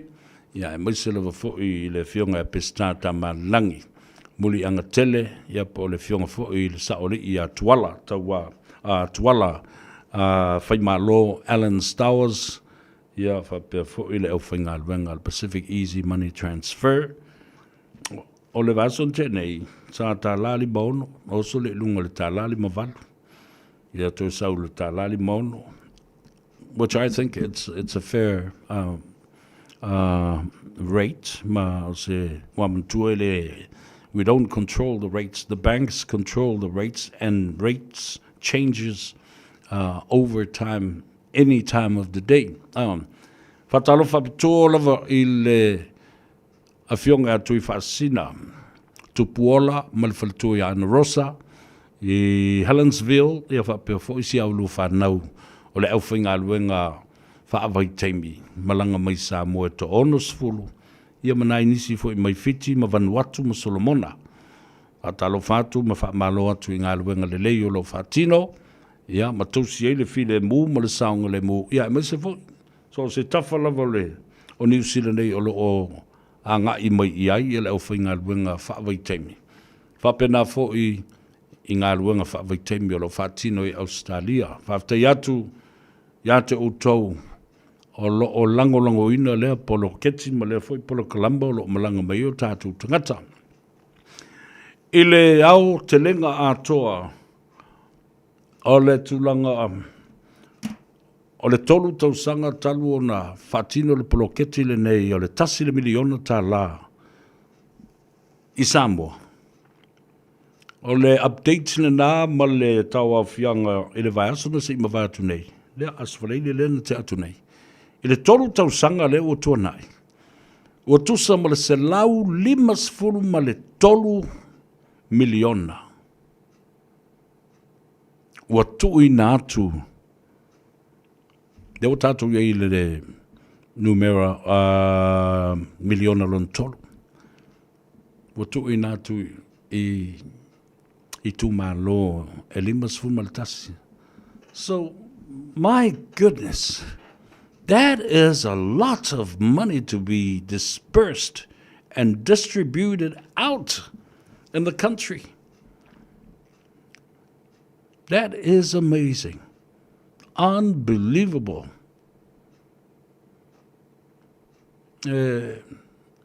Si ilo lima ma faalo tofo lo pulo.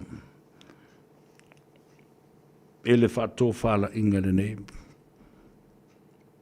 Ele nei polo keti ina ia mawhai o na so soni atina o Samoa. Ya, tawalunga lau tala. Ele whamaisenga hea umasui o le au titi sol whanua, ma le au whai sol whanua. Ma e fie i nei mea o manu papalangi tā momo e sao sawa. Et kari e mea le au peki e kumoi. Ya, awa, o le tō tele o le i la tau e fie i mene o ta longa sol whanua. La tau te malama le lei i ngō sol whanua. O le malosi o le sol whanua. Ea e tilo malama le formal sol whanua. Pena whaafia na tamoe. Whaafia na malo o na mua. Whaafia na tūlua, tūtolu, po leifo o so na tūlanga. O ai e koleni ina le sol whanua. A o ai fo i o na ia le sol whanua. A le sol whanua e mai whea pea mai alapi, pea mai Australia. A wā i le tala whaasolo pito mea nei o mea o sol whanua, po manu pālangi wātu whaafonga le tunu. O le atunu ule nei o New Zealand. O se atunu u whaamnia ina tele i tu ai ngā sol whanua malo losi ma le sawa. E tupunga mai ai. I ele o le atunu ule nei. Ai o sol whanua na mai isi atunu. Na mai leo na tausi la ia e leo whai whātoanga i nei. Ma wha wheu suai. Ina ia maua ai le sua le lei. E wha whanau mai, ma wha whailele mai ai. Seisi sol whanua siri atu lo na malosi ma le lei lana tamoe. Awa o meo sol whanua. Ua milionea ai le tele o istangata. E loa le lei e le au fia i sol whanua. I ngoa o tangata ti e sol whanua po jockeys. Teine matama. Wa meo ai silsilei. I whea fo i mene o sol whanua. O le au ti e sol whanua. Nai tama i to i nā whapenei ma nai lo mātutua. O teine, nai tama i tino awa mātutua o tai lima sfulu tausanga, tai iono sfulu tausanga o isto i ina. E tupu avilu vilu. Ia ma ese fole tausinga lo lato soifua malolo ina. Ina ia awana i toi tupu, pe auna i toi umi atu. Ia po maola i pea whaasakai o whapena. Ma ia awane i mamafa. Awane i ngau le pātua, ma le mamafa tele o le sol whanua. Pea o le teime o tuunga. E loa le leia le au fia i sol whanua. Tuunga te tele le lalulangi pea o le Melbourne Cup. Ia o le ipua Ellerslie, le ipua Wellington, le ipua Christchurch. Tuunga e whai Flemington, e loa umafoi.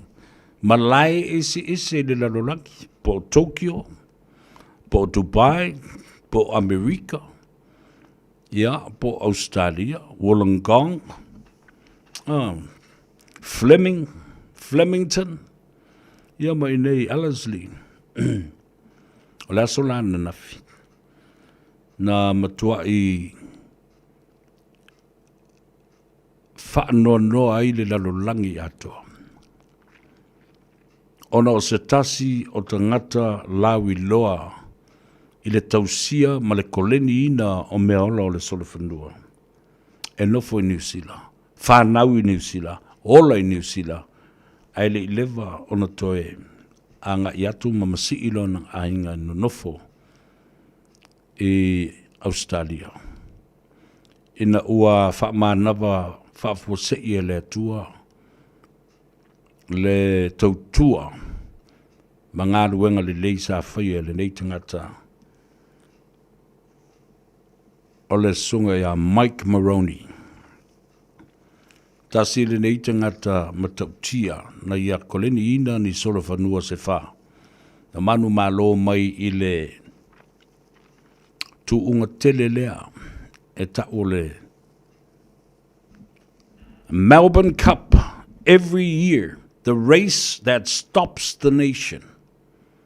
Well, for all of those horse lovers and horse race lovers, And anybody that is attached to the racing industry, the most famous, well-known trainer, the late Mike Maroney, passed away yesterday. Talo fai il toina at 66 years old. Iwa lau whalongolongo mai le au fifi e sol whanguam ko mau. Sole, wai lau whasau ele li I lea le ngol.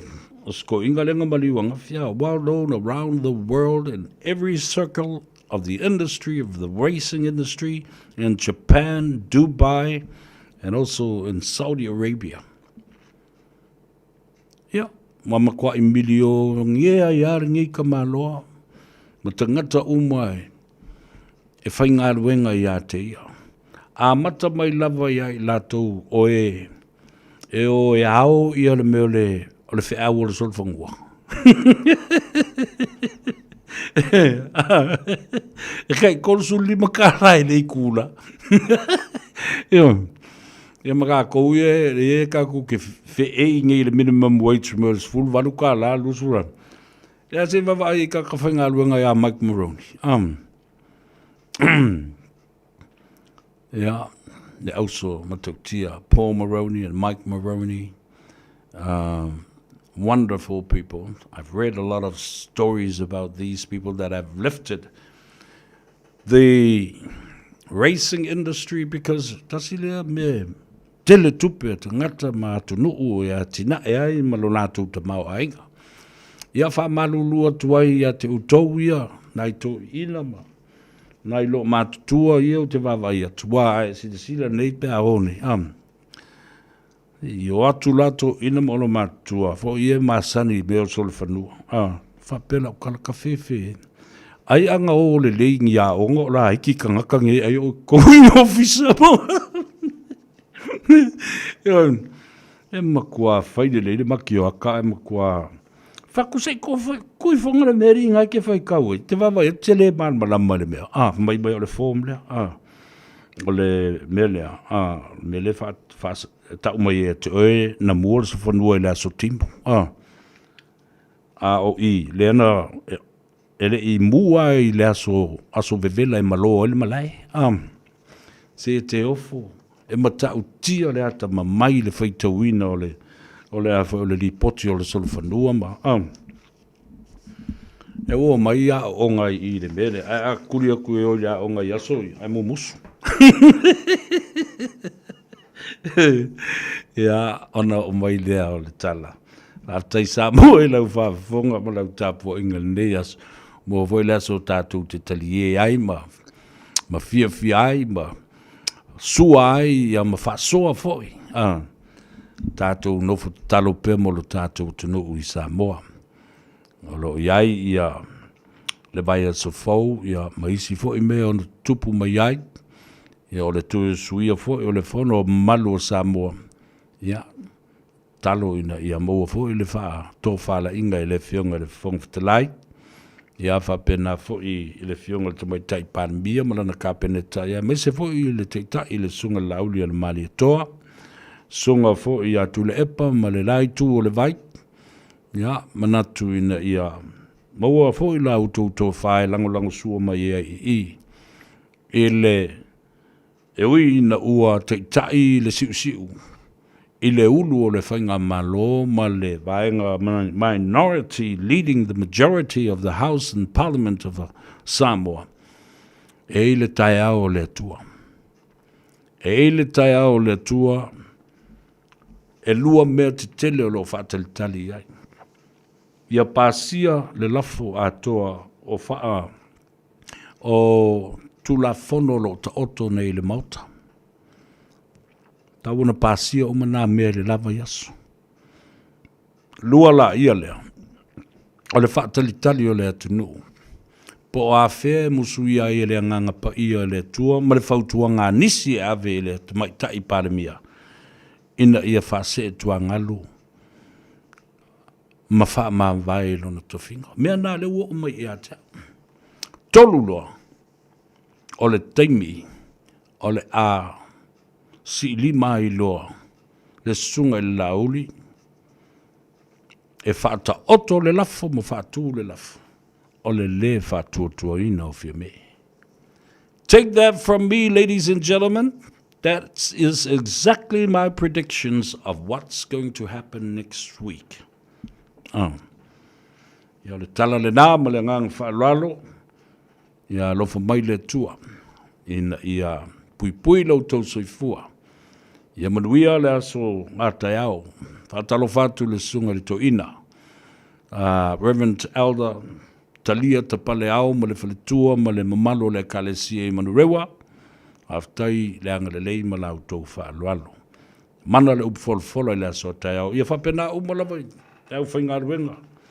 New Zealand mo Samoa mo tawhai fio le lalolangi. O mo onga moripo ma lo whaanga nao le a tau sa vea.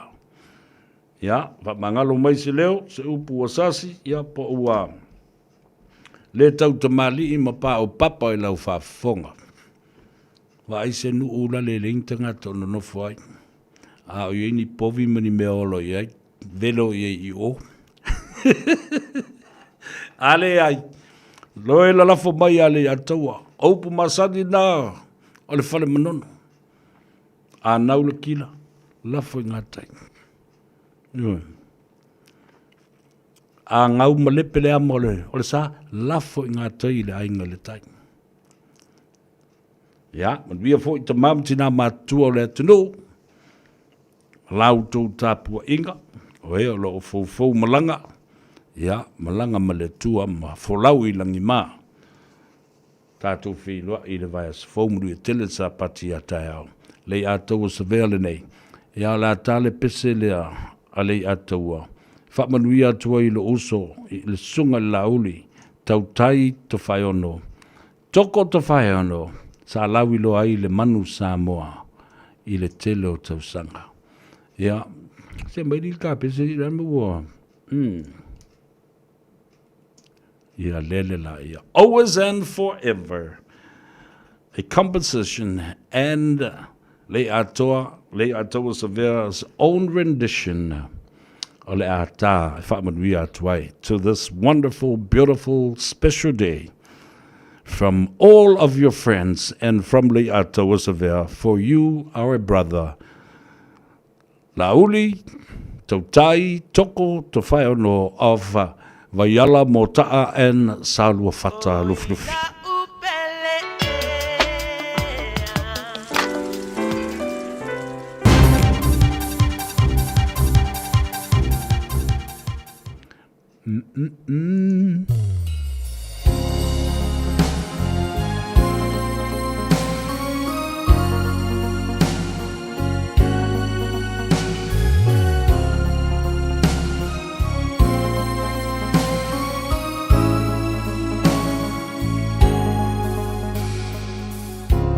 Always and forever, it's moments with you. It's just like a dream to me that somehow came true. I know tomorrow will still be the same. 'Cause we got a life of love that won't ever change. That every day, love me your own special way. Now that my heart always with a smile, always forever will take time to tell me you really care, and we'll share tomorrow together.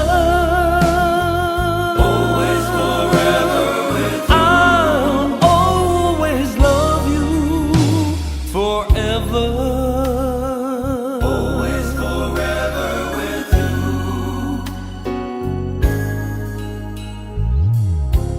There'll always be sunshine when When I look at you, it's something I can't explain.